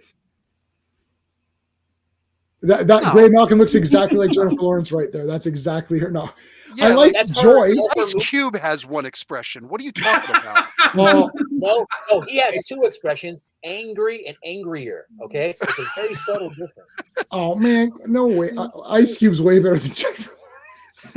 Ice Cube is not okay. Well, he's not more attractive than Jennifer Lawrence. That is downright disappointing. Ice Cube is a better. Wow. What? Ice Cube was in Three Kings with Mark Wahlberg and George Clooney. All right. Oh, that was a solid movie. Unfortunately, he and Wahlberg were in there with Clooney. Come on, yeah, you would think that would not be a great trio, but I thought they were pretty good. It was a good movie. That was a good one. That was a good one. Yeah. Sorry to say, guys, but I have to take off. Okay. Okay. Thanks again for having me. Are you really that upset at Jay's takes? Oh my God! No way! Nothing like that. No way! Nothing like that. Nothing like that. All right. Well, thanks so much for joining us. Thank you for having me. That's great. Take care, Vaughn. It's really good to meet you, man. Yeah, I'll send you some stuff in the next couple of days. Also, I'll actually, Professor, I'll ask J-Man for your information. So I'll send you a review copy as well. Send my email or Twitter or whatever. Twitter, yeah, for sure. All right. Awesome. And then we'll get things going. Thanks, Thanks again, guys. See you in a bit. All the best. All right. Have a great night. Bye. You too. Peace. Yep, and whenever anyone has to go, let me know. We're just chilling out, having fun anyway. Brendan's been doing Brazilian Jiu-Jitsu. So that's why he popped that. And Peter Jackson. Okay, we missed some comments. Hold on. I wanted to make a point on this. If I was going to do another Spider-Man movie, I know. Well, actually, coincidentally, both Steves are big Spider-Man fans. So am I, but I'm a fan of Spider-Man just in general. Whereas, I think you guys are a little bit more like more. You have more information on Spider-Man. You know more. Steve's been reading. He started Amazing Spider-Man #1, and he started Hulk. What issue are you on Amazing Spider-Man? 368. Yeah, so he started from scratch and started just reading them straight up. Well, then he would have started at Amazing Fantasy #50. I did. Amazing. Oh, how you like that? You tried to catch him out, eh? No, I'm catching you out. You should have known better. I know he knew. Oh my you don't God. seem to have known. Takes a big man to admit when he's wrong. I am not a big man. Which Chevy Chase was that? That is Fletch. Yeah. That's Fletch Lives? Okay.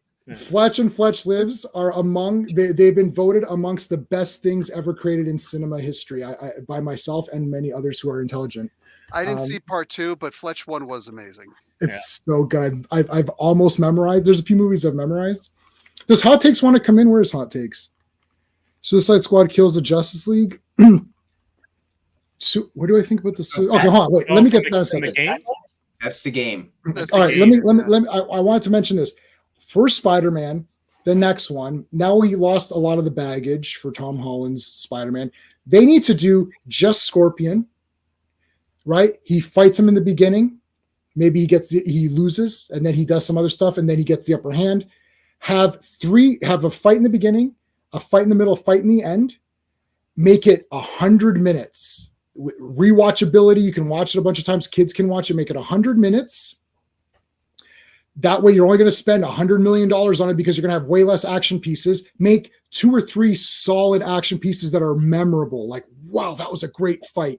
Like Doc Ock fighting. You're saying Spider-Man 2, essentially. Like Spider-Man 2. Right. Yeah, pretty much. But I would make it a little bit short. Well, Spider-Man 2 is the best. Obviously, that's the best Spider-Man movie. Best anyways. live action, for sure. Best live action Spider-Man movie. And make it a bit shorter. That's it. Then you don't have to spend like $300 million. Like these movies are crazy. It's like you could just like feed the homeless, and you spent hundreds of millions on Eternals. Well, who is that for? That didn't help anybody out for at all. All those actors, which did nothing for the movie. Right.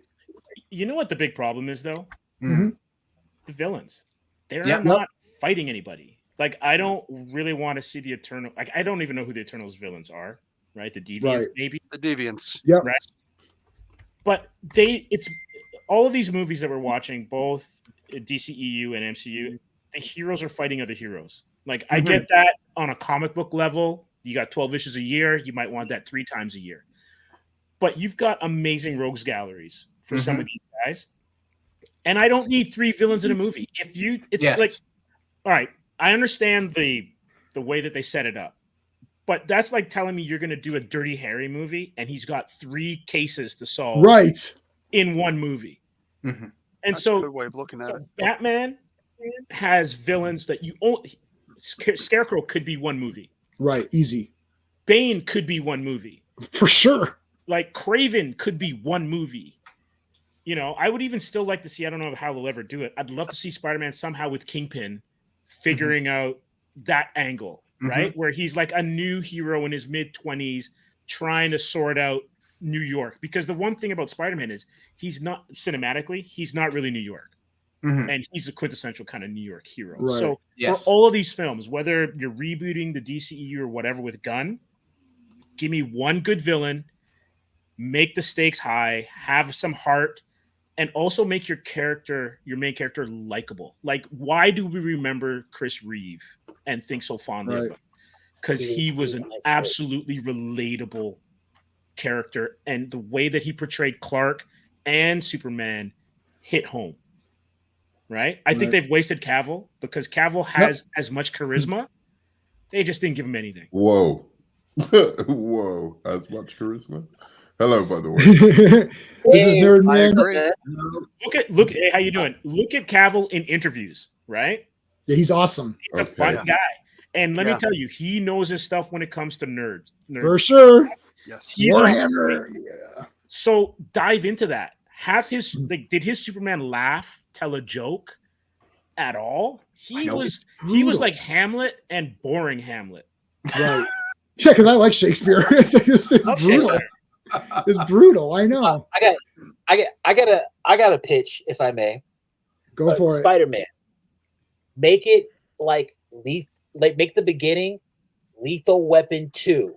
He's already in the middle of it. He's already like fighting somebody. Yeah, totally. Like do the same for Batman.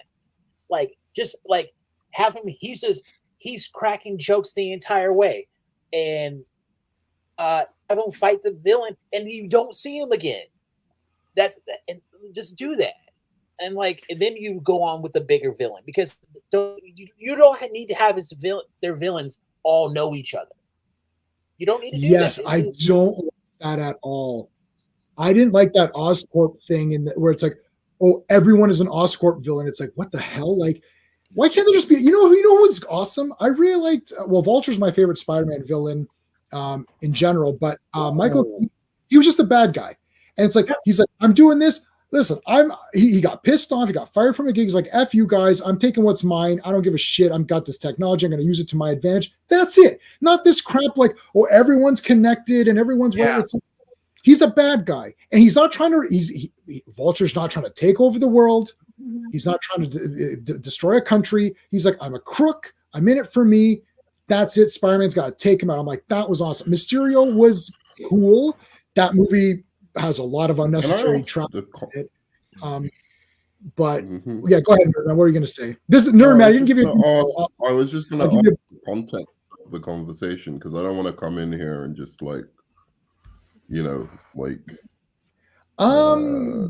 just doing a hangout. So I haven't done critical when you're not even saying what I'm thinking you're saying, but like I'm just is this like a kind of like like a therapy group for comic book this is the round are dealing with comic book movies. This is what I hate about it. Yeah, see, we're just chilling. It's a chill stream. We talked about we're a little psychoanalyzing. But we're psychoanalyzing why it is that Batman had more personality than Superman. Fatigue, yeah, right. I have zero fatigue. There was no fatigue. I know people talk about that for a while, but I didn't feel the fatigue. I just thought the movie's actually getting bad. Mm-hmm. Yeah, the movies are bad. I never had fatigue. I go on to the comic shop today. No, it's not fatigue. We just don't have anything else. Like we don't. So you like Captain Marvel? No, not you, sorry, Derek. Oh, no, sorry, Nerdman. You liked Captain Marvel? So that's one I haven't seen. I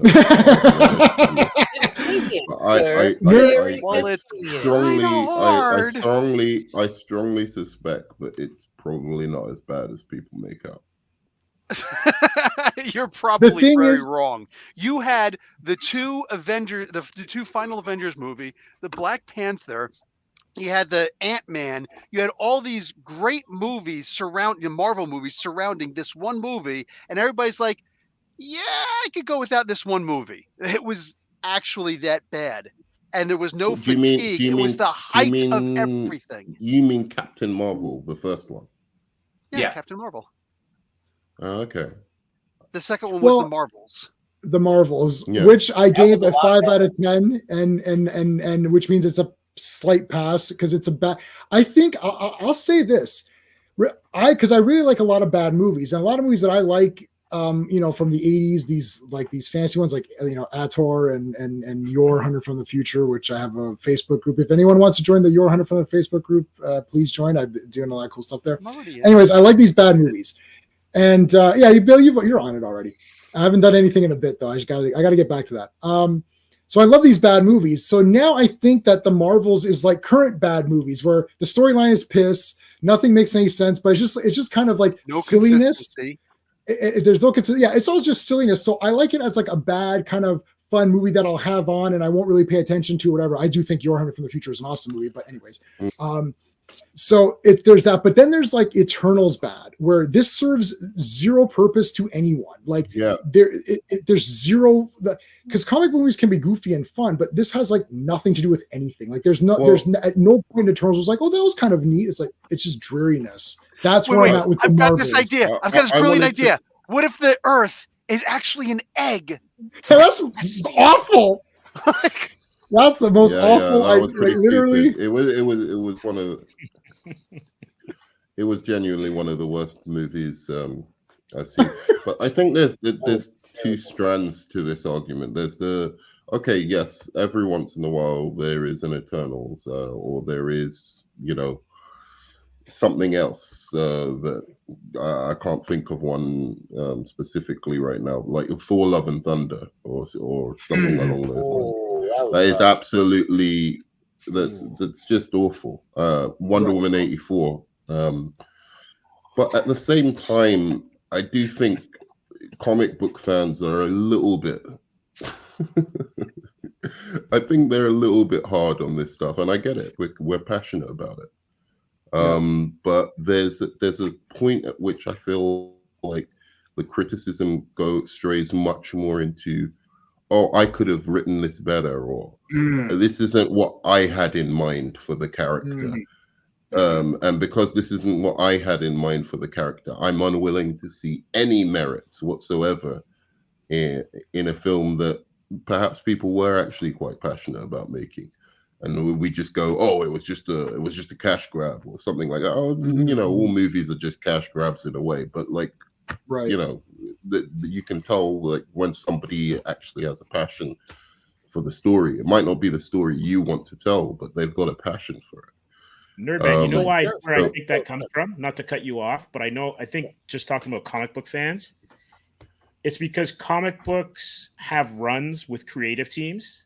And so you can love Spider-Man and you might love, I don't know, the Ron Frenz, Tom DeFalco team, right? Or the Peter David, Dale Keown team on a certain book.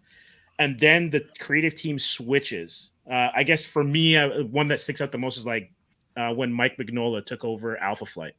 I didn't have the same love for Alpha Flight than when Byrne was doing it. So if you're telling a movie and it's a Mike Mignola, just because I love Mignola and Hellboy's great and all that stuff, but if that vision of that run doesn't like fit what you think of the character, then I could see comic book fans taking that into maybe the cinema houses as well too. But that being said, some of the ones that you mentioned, they're just not good films. Or the studio got no, because I was saying that there's two strands to it. I think there is also the strand to it where there's an oversaturation of a very samey, similar kind of flavor of comic book movies, which I've for quite a while, as J-Man will tell you, I've been like very critical of that kind of, factory, like pushing out these kind of same kind of movies. And it's specifically the MCU, quite frankly. I don't think DC, at least until recently, has been as guilty of that. And I always thought there was a kind of like, there's going to be a bubble point to this where it's like, wait a second, we're watching the same kind of movie over and over again. And also just of characters that I personally, maybe I'm wrong, don't think are deserving of movies. You don't need to put out like all of this stuff about like every single character. Characters like Superman, Spider-Man, Wonder Woman, Batman, Hulk. There's a reason for their Iron Man, even Captain America. There's a reason for their being. There's an inner mythic quality to those characters that I think, you could explain a lot of those characters to even the ancient Greeks, and they would, get it in the same way they get Hercules, right? There's no reason for Captain Marvel. She has no meaning. She is just there.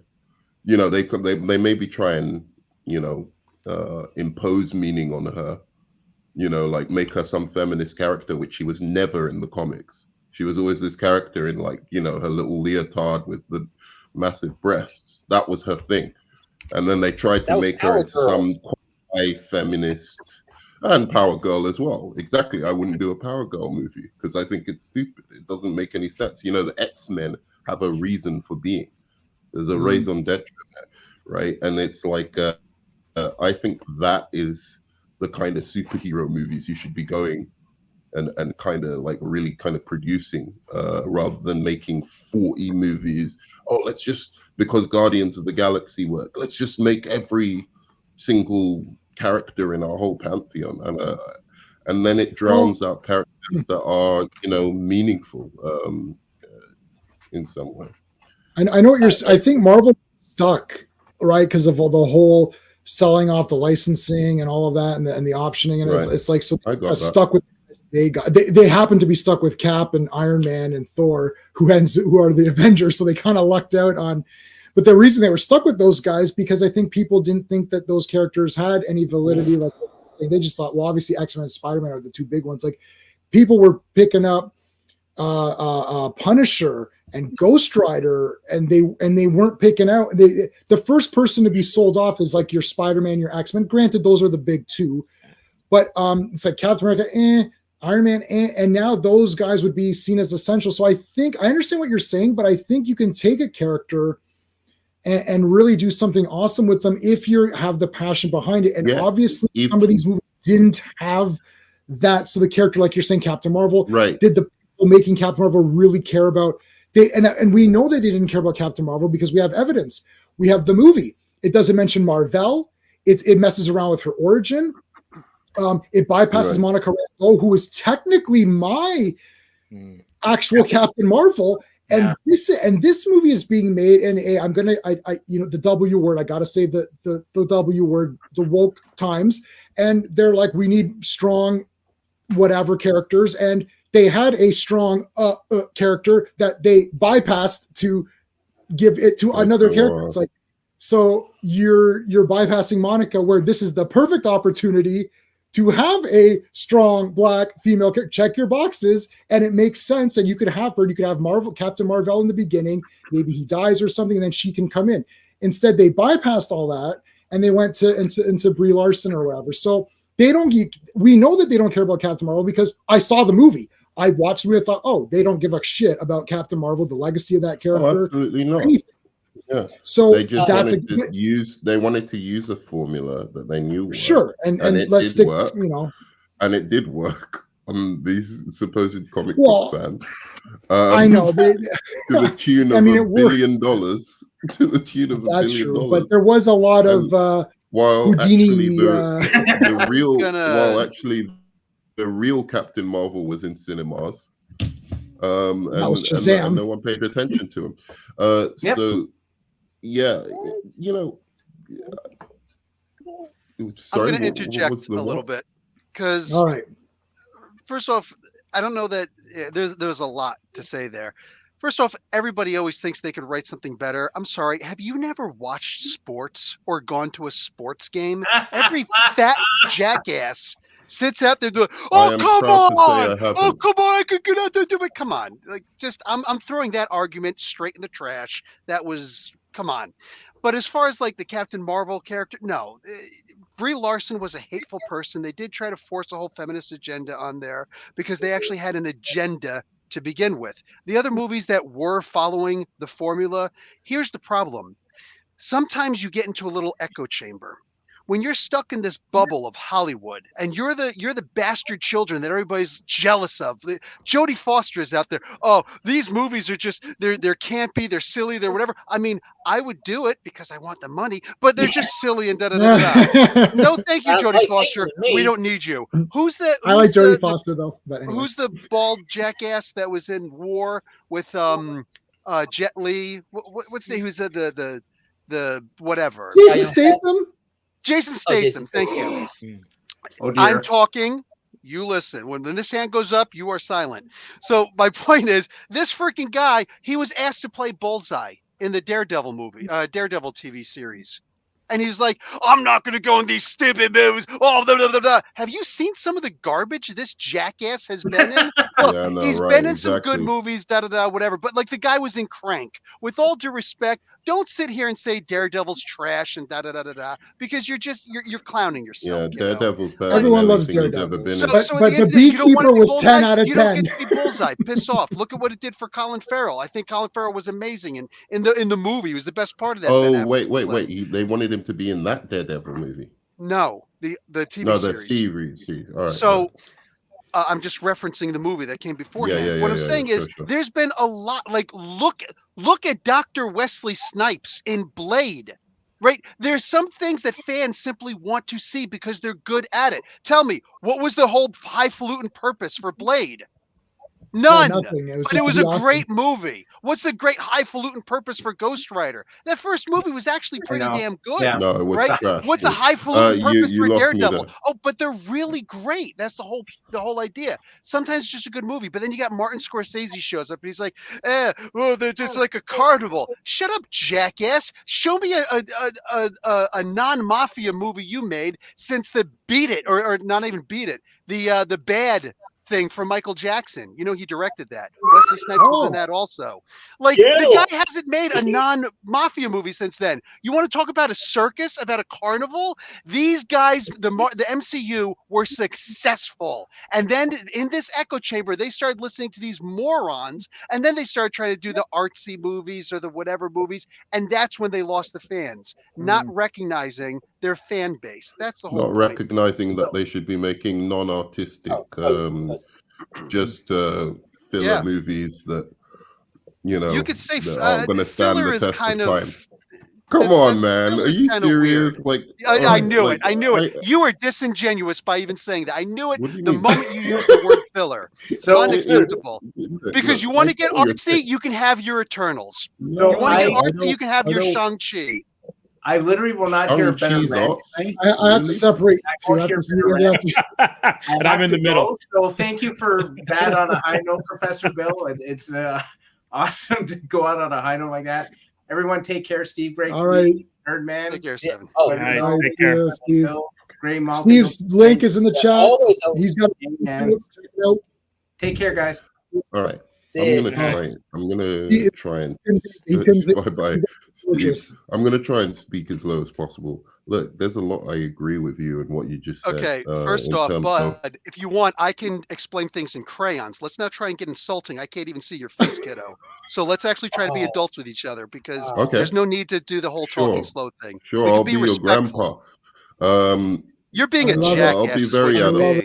I love it. I can't believe I made such an incredible argument that you have to resort to pejoratives.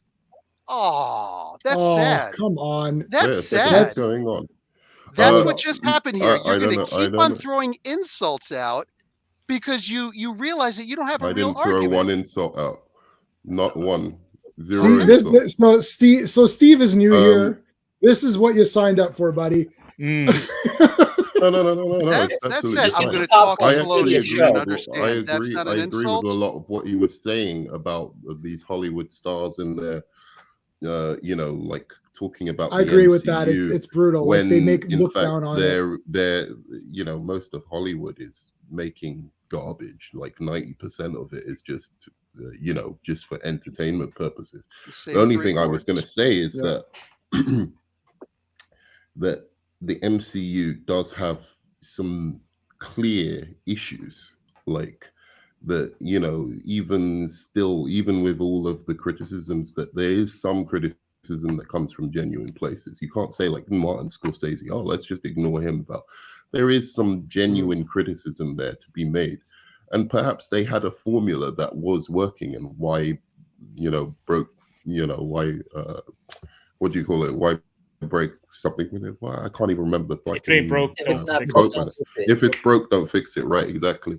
But at the same time, it's like they had been making a similar movie or the same movie over and over again with the same injected forced humor, no matter whether it fit the character or it didn't fit the character. And that was the issue. There, every action scene in every single one of their movies, you could almost take one from one movie and interject it into the other because it had no directorial point of view, right? These are problems that in the short term, maybe you're going to gain. And it's as long as people are following the story, you're going to gain. But once the story gets slippery and you don't know when the next Avengers is coming out and all of these kind of things, then people start to really notice, because the criticisms they're making of the MCU now, quite frankly, you could have made them from the very beginning of the series. The only criticism that's valid now is that it seems directionless, because all the rest of the criticisms are exactly what the movies had been ever since maybe Avengers 1. Yeah, I see. The thing is, I think there's like with Scorsese and some of these guys that said, oh, these movies aren't that good. I'm not really like, it doesn't really bother me that they don't like it or not. It's just like, that's their opinion. That's fine. And I hate to say, like, maybe there needs to be a little bit more, like, because I was made fun of for the things that I liked. So I just sort of like, I don't really care. Like, I'm like, okay, then Martin Scorsese thinks it's trash. Well, I still like some of his movies, so that's fine. But Bill, you're right in the sense, in the Jodie Foster argument of like, oh yeah, I think it's trash, but I'll be one if you do. But also too, it's like, I don't know if it was, maybe it was Thor Ragnarok, which I actually kind of really liked because it's like a Jack Kirby movie, but that was the first time where it's like, well, this ain't even close to Thor. Like, this is he's so goofy in this movie. And then that's where you start being like, well, now I'm starting to notice this formula that you're mentioning, but I didn't notice it prior to that. Like, it seemed like they genuinely wanted to tell a story. And then it was, when's Thor Ragnarok? Is Thor Ragnarok phase 3? I don't know the phase. That's the third movie. No, like what phase is that? Oh, that would have. Oh yeah, it would have been phase 3. Yeah. Phase 3. So that's for me. Here's the thing. Again, you're saying the same thing that I'm saying. I don't give a crap what Martin Scorsese says. It doesn't it doesn't hurt me. The thing that annoyed me is that Kevin Feige and all these guys gave a crap. I agree with you. I agree with you. Here's lots and lots of money, and here's this guy over here making The Irishman, a straight to Netflix movie. Yeah. And then and saying, you're stupid. Why would I listen to this jackass? And in that moment, he's a jackass. Look, I love Casino. Good stuff. Yeah, you know what I'm saying? Which was basically, Goodfellas Part 2. Let's just be honest. I like Goodfellas. And I like Goodfellas also. because we're going to talk about, we've got a formula for doing things. This guy hasn't done the exact same thing. My whole point is, who cares what all these other people are saying? Who cares what Jodie Foster's saying? I love Salma Hayek. I still think she's gorgeous. I don't need to see a freaking Marvel movie. You know what I'm saying? I get what you're saying now, but here's the problem. It's not so much like, okay, Martin Scorsese was right. I don't think they've applied in the way you're thinking this, or if they have been trying to apply what Martin Scorsese has been criticizing about their movies, they certainly haven't done it. They certainly haven't done it well, because their movies. I think that's that's what it is. Concerned, like, they still don't have any directorial point of view. A lot of them, they still don't really, distinguish. They blend into each other, and there's so many of them now. That's another problem. I just think, like, it was nice when you had, what was it before, like 1 or 2 movies a year, or even maybe 1 MCU movie a year, right? Like, they went from that to like about 5. And the same with DC. I just think, what are you doing with 4 movies? It doesn't feel special anymore to have a superhero movie, and they just blend into each other unless they're extraordinary. Like, they really do just blend into each other. That's what I think has led to this kind, because I don't think the movies have got so much worse. Right, like, well, it depends if you starting with Winter Soldier and Cap like 1 and then like you, J-Man. I've enjoyed quite a few of the recent movies. I think, like, well, I'll say this now. We'll let Gray Malkin get his point in. I just, like, for me, for the ones that I really love, it's usually has Captain America in it. If he's not in it, there's a chance that I'll think it's okay. I do like Ant-Man Part 1. And I do like both Doctor Strange movies. Whatever, it is what it is. I like both movies. That's pretty much it. For the ones that I'm like, yeah, right. Endgame, it's like half and half for me. Captain America would never go back in time and not interfere. He just wouldn't. He would never. He would. There's no way. Captain America would never sit around doing nothing. He would just not do that. Even with Peggy. No, even with Peggy. Even with Peggy. I mean, any of us would be fine, but and Peggy would be definitely a very good like distraction. But just no, I don't think so. I think some of the people who talk like that haven't gotten laid enough. Like, girls are girls, man. Come on now. I'll give you. Wait! You can't show Christy because he gave up his powers for Lois. Yeah, that was dumb. I love Superman too. That was dumb. Okay, I never understood Lois. She was like a Metropolis too, and she was just mean. Like, why would you want to be around somebody who's just mean? Well, he couldn't have his powers and still, because if he can't feel bullets, he can't feel any, like, there's no enjoyment. He has to become human so that he can get some enjoyment out of that act, right? Because he can't feel anything. Is that what you think the film was getting at? I don't think what else? Well, why would he need to lose his powers for that? It all comes down to sex, doesn't it? With you, it always just comes down. It was the responsibilities of being Superman. He's emotionally bulletproof as well because.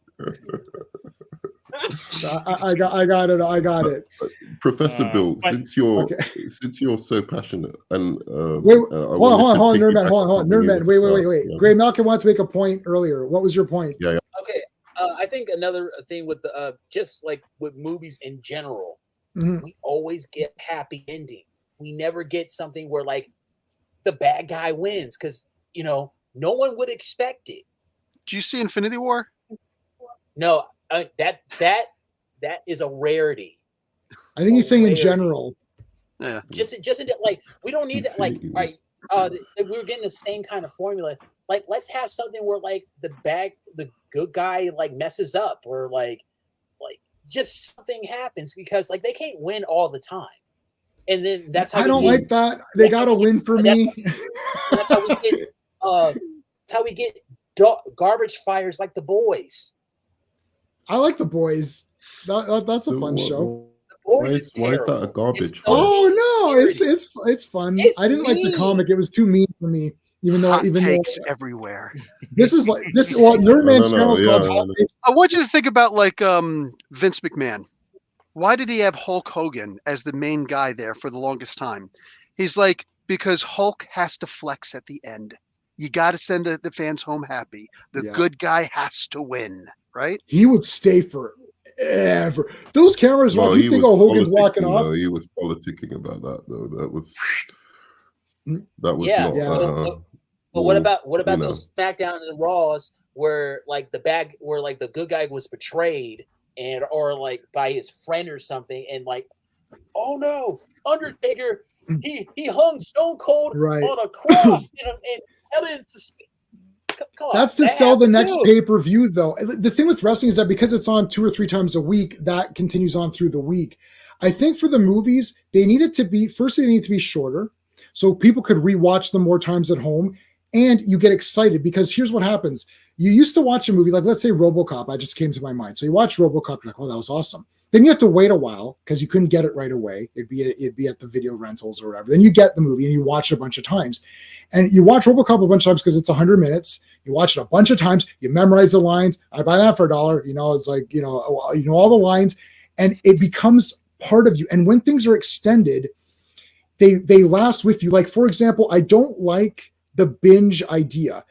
If you think about Star Trek, if you think about when Next Generation, because we didn't, none of us saw original Trek when it was on, but let's say Star Trek Next Generation, you could have watched the first episode of Next Generation and the last episode of Voyager, which all kind of ran into each other. That would have lasted, like if you're watching 27 episodes, then you wait for a while, then you watch 27 of the other one, you watch 27 of the other one. That could take you for like 10 years, 15. I don't know how long it ran. Someone can fact check me. That's like 10 years of your life, where 10 years is your Star Trek experience. Like you're watching Star Trek for 10 years of your life, it becomes with you. It grows up with you. These movies that you rewatch, they grow up with you, and you watch part 2. This, like, let's churn them out. Right? You're going to be like, okay, I watched Iron Man 1 before I even had the chance to absorb Iron Man 1. I've now got to absorb Hulk and Thor and Captain America. You're like, okay, you're absorbing all these movies. And then, Iron Man 2's out. I'm like, I didn't even get a chance to rewatch Captain America 1. And I've now got to go watch Iron Man 2 because I got to hurry up and prepare for the Avengers, which I got to catch up on everything. And it doesn't stay with you. It doesn't. And this is why you have a lot of fair weather fans out there like, Marvel movies, they're passe now. It's like, well, you were pretty pumped up before, but yeah, I don't care. It's like, they need to last. Now, the 10 years of the MCU was big. And people if you started when you were 15, like, imagine you started Next Generation of Star Trek when you were 15. You're now 30. You're like, my God, Star Trek's my whole life. Like, I've been watching this my whole life. So I'm a Star Trek fan, you know? MCU, they had 10 years. So if you started when you're 15 with Iron Man, wow, this is so great, Dad, it's Iron Man.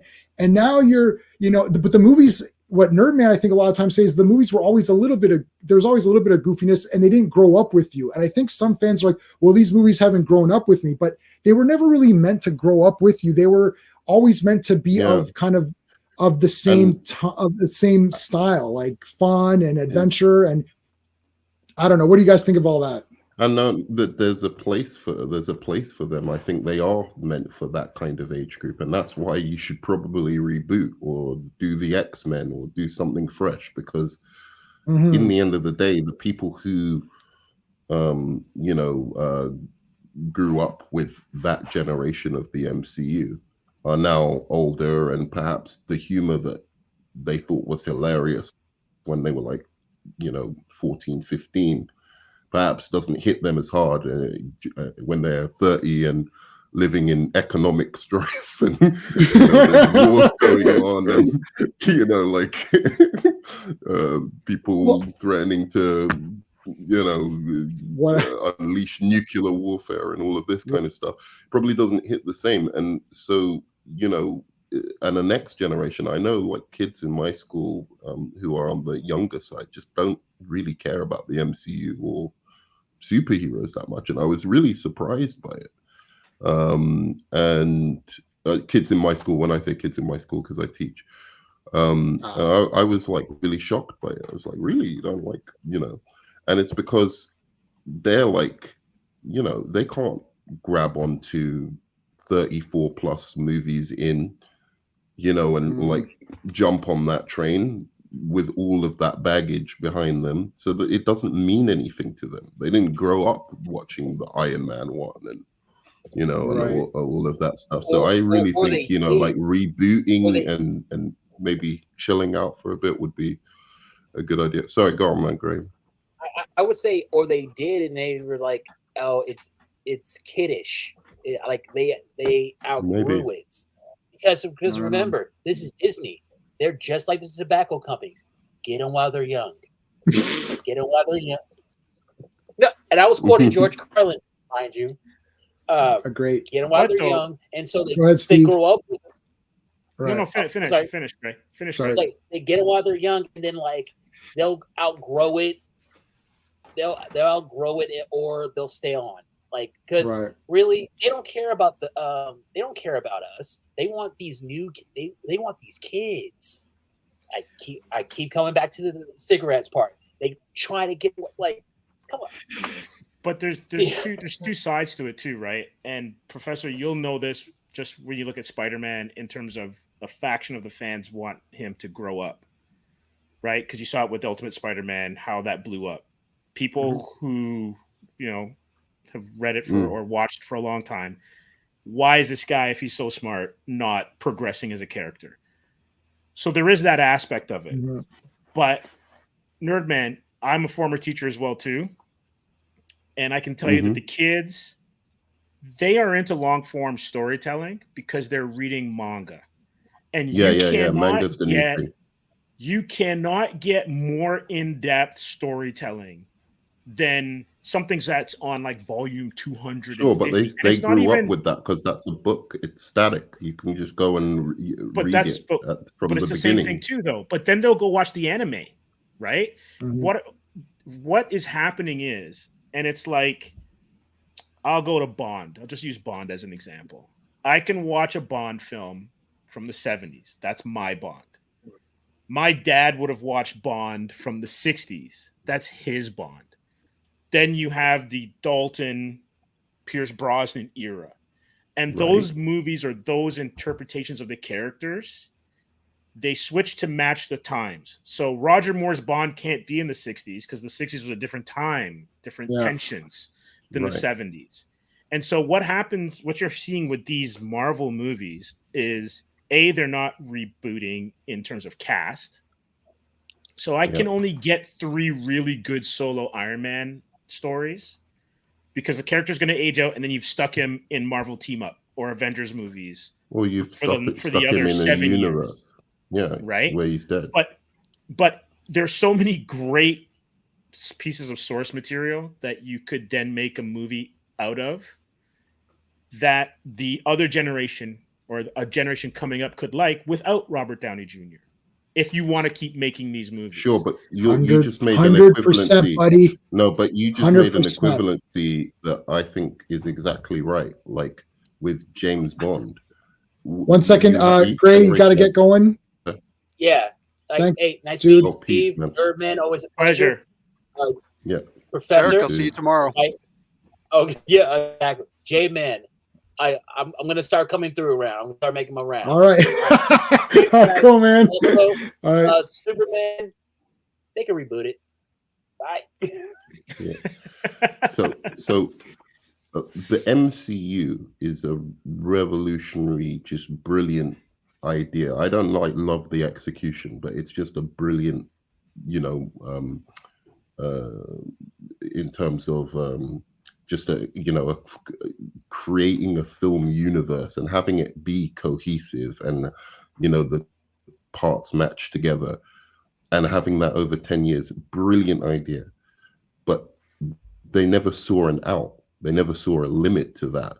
And they just were like, okay, we're just going to keep going. And the problem is now they're running up against the limitations because it's never been done before. You don't know the limitations. Now, I might be completely wrong, and there is no limit to this, right? But with James Bond, you just made the exact same point. Every generation has their own James Bond because it starts again and they can start fresh with the character. And that's what superheroes used to do as well.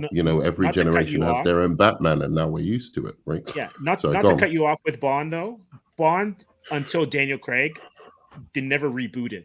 They just recast. Yeah, because there were storylines. No, but it wasn't a continuous story. It was solo episodes. It was agreed, bro. Agreed. But there are elements of Roger Moore movies that harken back to Connery movies. There are, So that's essentially, because I know there's this whole thing, not to get too into the weeds, where it's a code name that goes from person to person. Yeah. Right. But essentially, Dr. No's Bond is Die Another Day's Bond. Yeah. And Craig is, I don't know, a multiversal version of him. I'm not quite sure. But what they did was they would tell enough stories, and you suspend disbelief because, like, how is Bond 35 but Q's 900? Right. But they were kind of the same age when they started in like whatever Goldfinger. Whatever. Yeah, sure. Right, but that's kind of like the movie magic that you just kind of let go. But what changed was if the actor ages out, I can still get my fix of Blofeld or Stromberg or whomever as a villain, and that constant was the character. Cruise has changed it a little bit where he's the constant, and he might do it till he's in his 70s, who knows, because of just how he's aging and whatnot. Are you saying Mission Impossible? The Mission Impossible, Impossible.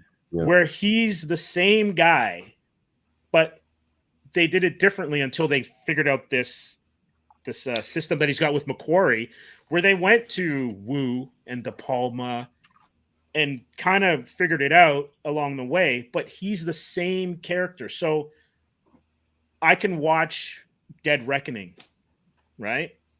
And then not go back to the series, and someone else can pick it up along the way and go, okay, I'm enjoying this. And why? Because this, I think, is really what's missing. And it's missing in comic books too. These aren't spectacle anymore. A Tom Cruise Mission Impossible movie is how many Roger Moore era stunts can I stuff into my movie with modern technology? That's basically it, right? And when I read a modern comic book, yeah, I know I'm over 50, but they don't do anything that makes me go, oh my God, did you see what they just did? Where you watch Superman 1, absolutely implausible, but still one of the coolest things ever is turning back time by changing the rotation of the planet. That was ridiculous, but yeah. It's absolutely ridiculous, but so cool. But Superman can do it. And there's nothing in these modern movies which is memorable, except for maybe when Thor made his new weapon and he was holding the stuff together. No, I think that's unreasonable. There's nothing memorable in the new movies, like really. Like, okay, there's a lot memorable. Nothing turning back the planet. That's for sure. Or even just like movies that you would clip. You know what I mean? I saw, the Batman a while ago. I saw Wonder Woman a while ago. I remember things from them. I remember things. Wonder Woman coming out of the trench was pretty cool. Out of the trench was pretty cinematic. That was cinematic, and awesome. But there are a lot. Like if you watch, what was it, 1918, the war movie. Mm-hmm. Yes, 1917. 1917. A regular person does that same thing in that movie. Yeah.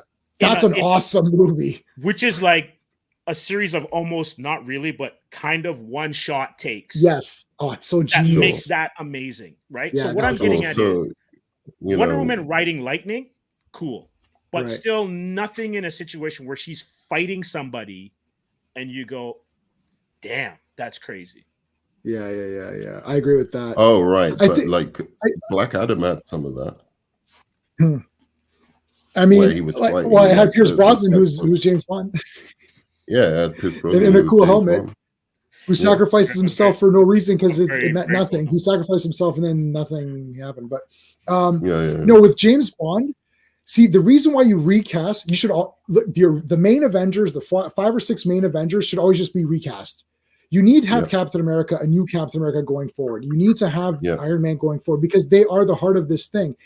James Bond, now we can have a discussion where you just said, oh, my dad was really pumped up for friggin', Sean Connery. He's like, there's not going to be anybody better than Sean Connery. Are you crazy? And my grandfather, who was actually should have been into Sean Connery, but in Croatia, he wasn't watching too many of these. When he came to Canada, it was more Roger Moore was around. So that's actually his Bond, which is kind of odd, but like off age. And that's the guy that he likes. But you can have these conversations because the first guy did 5. Well, if you count Never Say Never, it's 6 movies. And then you got your 7 movies, then you got your 2, which is unfortunate because he was quite good. And then you have your 4, whatever. So that's fine. And 1 for George Lazenby, who's my favorite James Bond movies on Her Majesty's Secret Service, actually, which is pretty crazy. I love the book too. And my second favorite is Thunderball, which is pretty much the book too. Anyways, but those are all great movies, and you can have your own and be like, oh, I really like this. And then even they kind of they do have threads because like Roger Moore will reference something or whatever that happened. Like he goes to the grave, he goes to Teresa's grave, which is obviously from On Her Majesty's. So it's like, oh, that is that Bond. You're like, oh, that is that guy, right? But it's standalone enough that I can just watch and be like, that was a cool movie. They shouldn't have a lot of baggage. The problem with the MCU is that you can't carry baggage over. When Contessa dies, he falls in love with her, marries her, she dies within 1 film. And they can reference back to it. But this carrying on baggage just is the same thing with Indiana Jones. He should have been recast and continuing on because, oh, there's his dad. Now the next movie is like, hey, where's his dad? Hey, where's his son? Oh, shit. Yeah. Oh, we don't want Shia LaBeouf to come back. Oh, okay. He died. It's like, oh, but what? He died? Oh, that's kind of sad. Yeah, fuck it. He's dead. It's like, oh, okay. Why are you carrying on this baggage? He has his adventure. That's it. Then the next movie is an adventure. That's it. Absolutely. It's like carrying on characters. And I even think the new Star Wars. I think the new Star Wars movies would have benefited from just recasting and doing a new version of Han Solo, a new version of Luke. Have the the essence of the character is there. Yeah, if you want to continue Luke, don't just have him die like an idiot. Han Solo's death is the stupidest thing in cinema. I was just going to make a joke about, but then you wouldn't have had the greatest scene ever of the death of Han Solo by his son.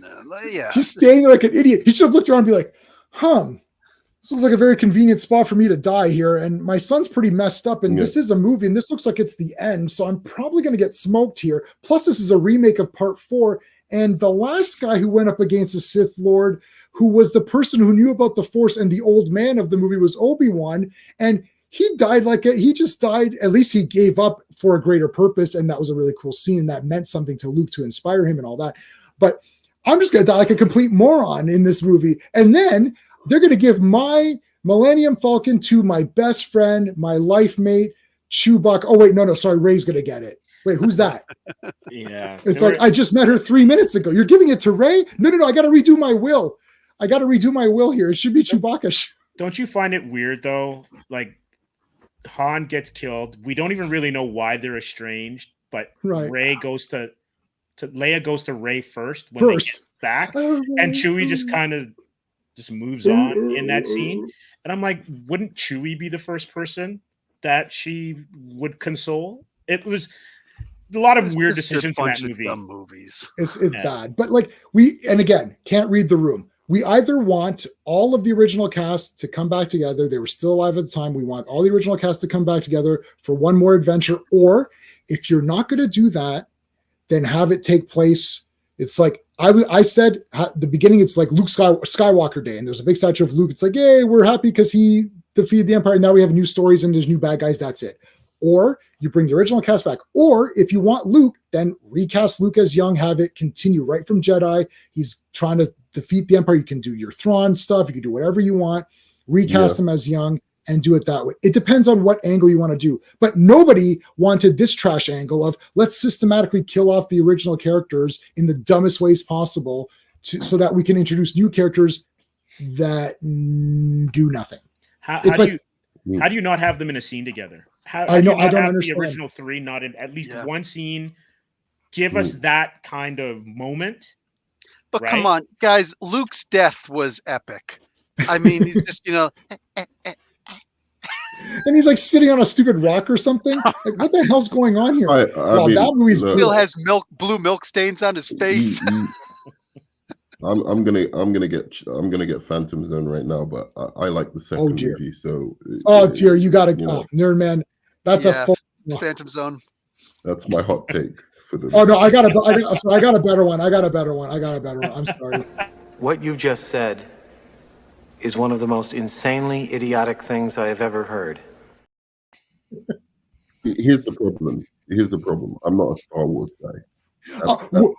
I think we figured it out. How we could just end that segment there. No, I'm not a Star Wars guy, so I never thought the old movies were that interesting or good or whatever. But I do recognize that the backlash is primarily because you have to stick with these people have this nostalgia thing where they have to stick with the old cast, but the old cast really can't do what they did before. I gotta push back on that. Did we not see Ghostbusters Afterlife? They didn't do almost anything in that movie, except at the end they just kind of stood there. And at one point they kind of looked over and saw Venkman, and it was like, holy crap! And they're just passing the baton. That's all anybody really needs to see. You get them together. You have to. I liked the first. No, they didn't. They were murdered. They were still out there fighting like the best they could. Luke Skywalker is the one who won at the end of that second movie. Yeah, and he shouldn't have done that. No, you pass the baton. In that case, the lightsaber. But they all had to live to pass the baton, right? Like they all but hold on a second. They had to. Because we don't look.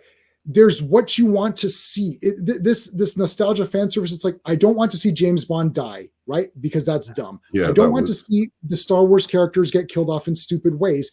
They can die in a heroic, epic battle while passing the baton, but not in dumb ways. Plus, the story's bad anyways. There is no cohesive vision for this trilogy whatsoever. The only character that was unique, because Rey is a ripoff of Luke, Poe is a ripoff, right? Finn was not a ripoff because he was a former stormtrooper. Now that we have that established, I got this great idea, guys. I think for the rest of the series, he'll do nothing. Yeah. Oh, brilliant! That's a great idea. He'll do nothing. It's like, but he tried to get that. He tried to get that key from the key maker or whatever it was. Oh, that was the dumbest ass garbage. Come on, okay, man. no, he was doing something. Oh dear God! And so they gave Finn that mission. Are you talking about part 2 where they went to that canto thing? Yeah, the casino. Okay, and then they failed the mission. So look, it's true. Missions can fail. That is true. Dude, but at it was the end like of the day, 40 minutes. It's like 40 minutes for nothing. And it's like, and then she says, we saved the animals. Right, because they can't recapture those animals. It's like, you're dumb. Jay, at the end of the day, for someone to have escaped the brainwashing of an Imperial trooper, these guys up here, right? Doesn't it make sense that he would have been force sensitive? Yeah. Instead of just, surprise, it's the chick. Especially after that first scene with Ben in the snow, right? Mm-hmm. Like, Ben should have wiped him off the planet like that. The very fact that he was able to survive it as clumsily as he did. I wanted to see Finn God, be you guys the hate hero. these movies, don't you? Because it's a bad movie anyways. But the nostalgia part aside, like, let's say the nostalgia part aside, but it makes sense. Like, what is the story of Rise of Skywalker? Oh dear God, I've seen it twice, and I own all these movies because I'm an idiot. I know. And I watched it, and I'm like, okay, let's sit down, let's decipher this movie. I sat down with my wife. I'm like, okay, F it, let's get into this now. We're gonna watch. Like, it's nonsense. They're just they're teleporting from one, and it's like at no point in time does anyone travel through what we call space, because they instantaneously appear at places. You're like, how did you get? Oh, now I can do this. It's like, but you can't do that though. Like, it's like, but there's canon. What's her name died as Superwoman? That snake thing and seeing the snake force thing. Come on, that was brilliant. Snoke was brilliant, man. What Snoke was brilliant, and the way they messed with your expectations there. I expected it to be coherent and somewhat decent, and they really got me on that one because they made it garbage. They subverted my expectations. I thought it was going to be a decent film. You guys are hilarious, man. But should they have renamed it Rise of Palpatine? Rise of Apology. They should. She's not a Skywalker. Stop it. It's like, just say I'm. Here's what she should. I can rewrite. Hey, remember we just made fun of people who could rewrite it better. I'll rewrite it right now better. The very end, where she's like, I'm Rey Skywalker. When she's like, I'm Rey. Rey what? She should have said, just Rey.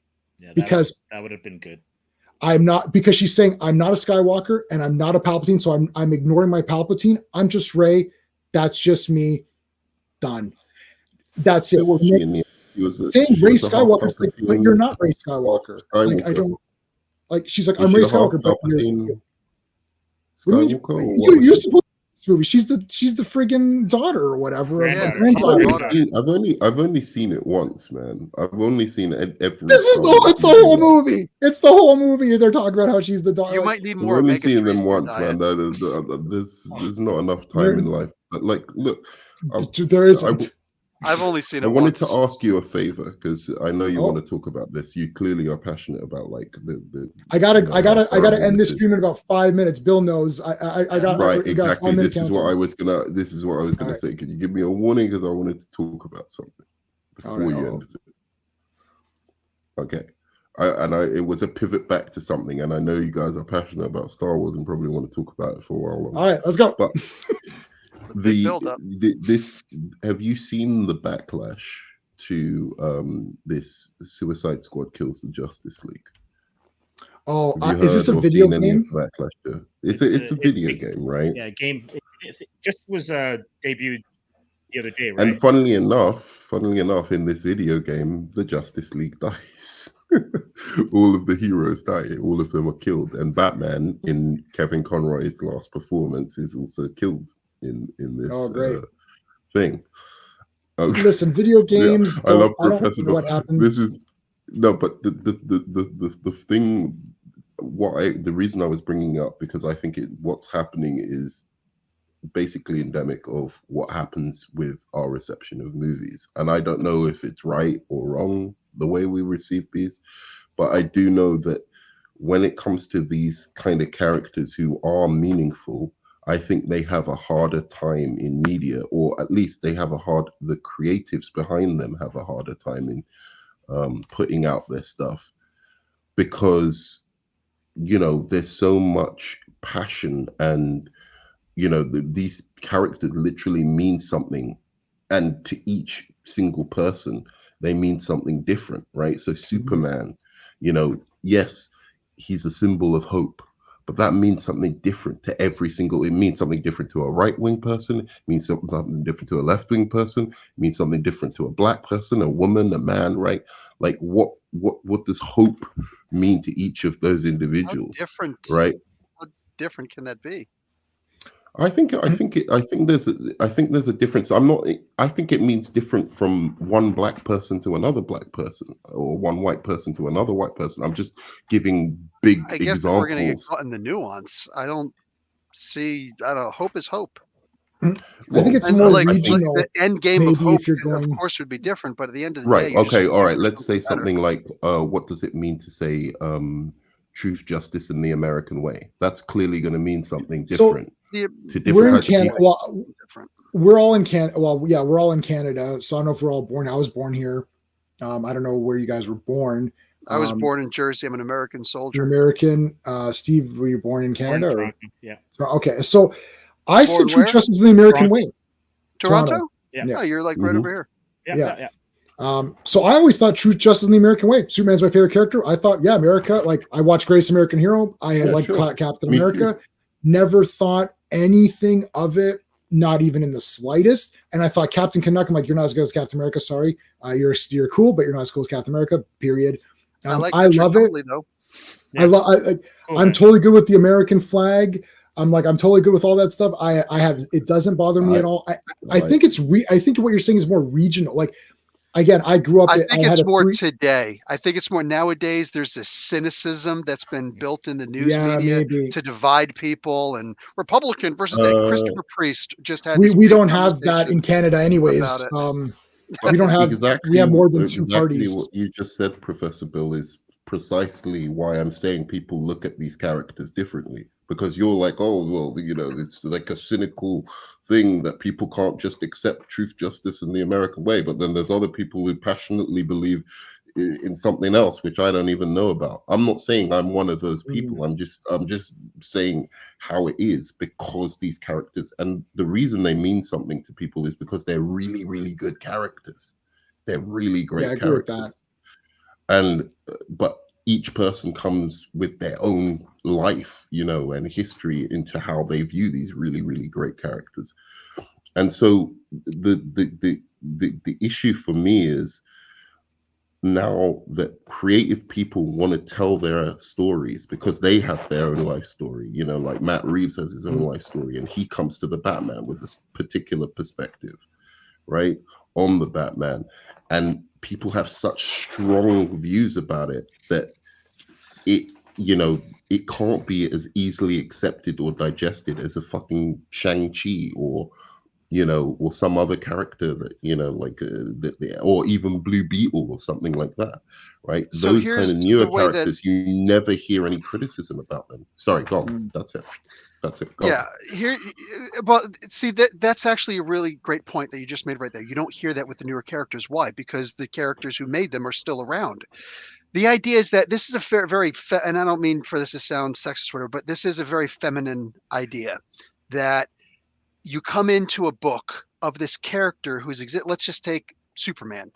This character has existed since forever. And your average person who grew up on Superman comes in and says, oh, well, this is how Superman was made. Ba, ba, ba, ba, ba. So I'm going to make Superman like this.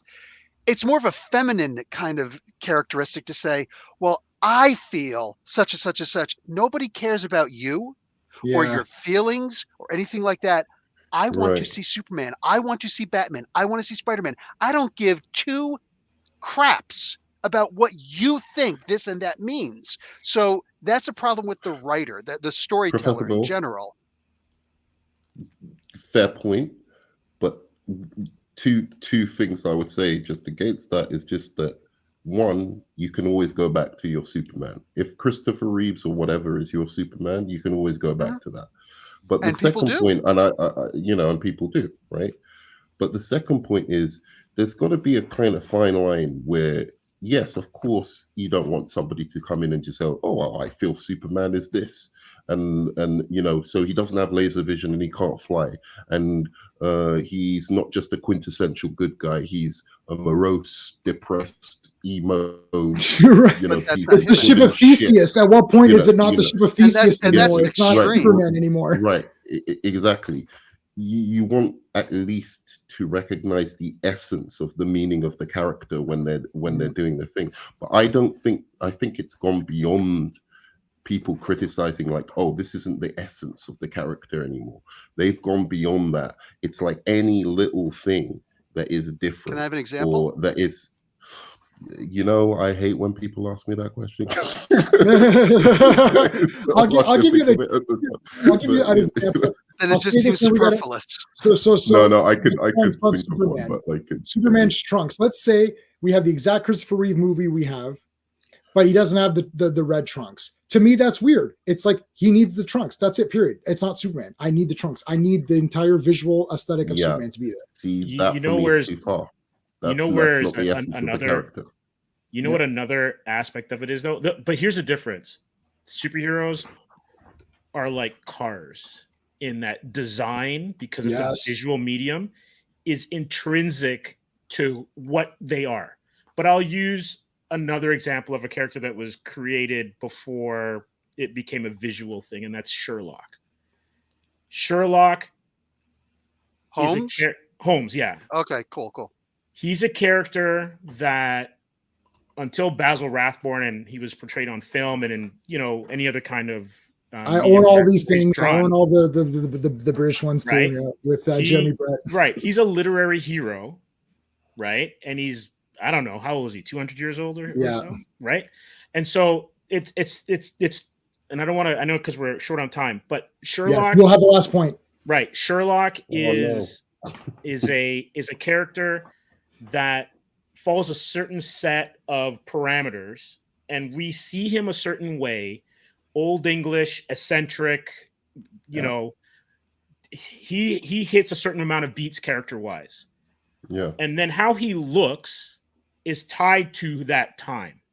Right. But there's a certain reverence because it's Old English and the character's 200 years old, and a superhero character is pop and maybe 75 at the back end of Superman or Batman. So no way you're going to have anyone greenlight a Sherlock movie where he does not hit 75% of what people expect from Sherlock. If not, we're not make going to another have detective. A Beach Bonzo bingo version. So Matthew McConaughey could not be Sherlock. Right. I don't mean to keep him like that, but if he did that, and then Holmes did something else, right? Yeah. Like Sweet Christmas. Every time something was like done, people would like, this is the worst thing ever. That's the equivalent of the trunks and it would be a parody. No. It would be a parody of the character. But a morose Superman is different from a Superman without trunks, right? Because I think there's some things that are so essential to the character, right? And I just don't like the trunks. Yeah, it's nice, but you can have a version. You can have a version where it's great in everything. As you said, 75% of it is Superman. Obviously, there's going to be a percent of it that is the individual that's directing it. And I want it to be that.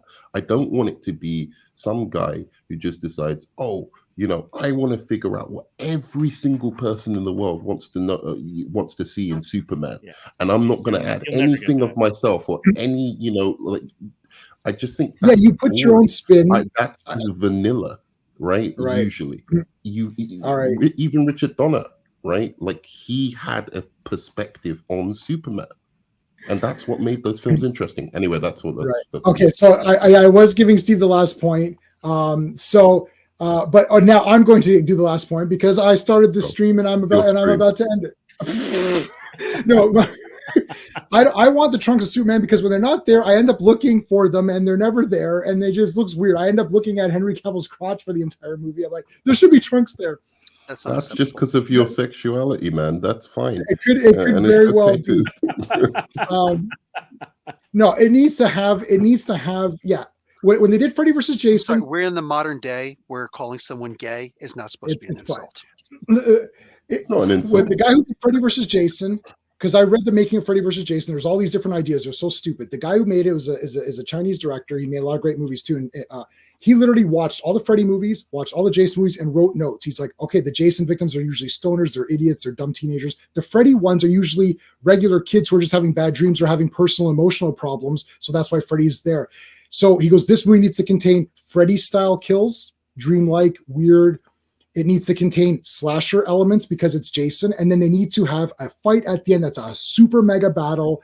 And we don't want to make one look better than the other. Obviously, in the real world, Freddy's going to lose to Jason because he's way more powerful. In the dream world, Jason's screwed. So when they come to the real world, he cuts his head off. But at the very, very end, let's have Freddy just wink to show that Freddy may still have something left to do. That's it. It's a perfect movie if you like Friday the 13th and Jason movies. It's hard to mix those. The guy did a great job because he sat down, watched the movies, and wrote it down.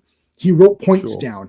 And instead of just saying, I think Superman should be this because I don't think Superman's very cool, I'm going to try to make him cool and badass. It's like, no, he was already cool. You ruined it.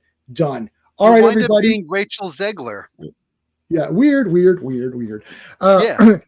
Okay, Nerdman, thanks for coming on. Your links are in the chat, in the description, all that. Professor Bill, same thing with all your stuff. Check out. He just interviewed Christopher Priest. I'm going to watch that myself. Everyone else, go check that out. Even though I didn't like Superman Lost. Is that back? I actually backed that. It's going to come back, but I actually wrote the book. Okay, so it's actually finished, and right. I will back the that. Second one I was talking about too. About awesome! So I will back that, and I do have to back our friend Steve, first time on the channel with Atrium. Yes. Check all that out, Bill. I'll hook you guys up information wise. So check out Atrium. All the links are everywhere that they need to be. Thank you to everybody coming on. Thanks to Steve and Gray Malkin and Vaughn who were here earlier. Thanks to everybody in the chat, Legionnaires, all that stuff. We're going to see you tomorrow for Fearless Fridays for Frank Miller. It's going to be awesome. So make sure you're there. That's it, everybody. Until next time.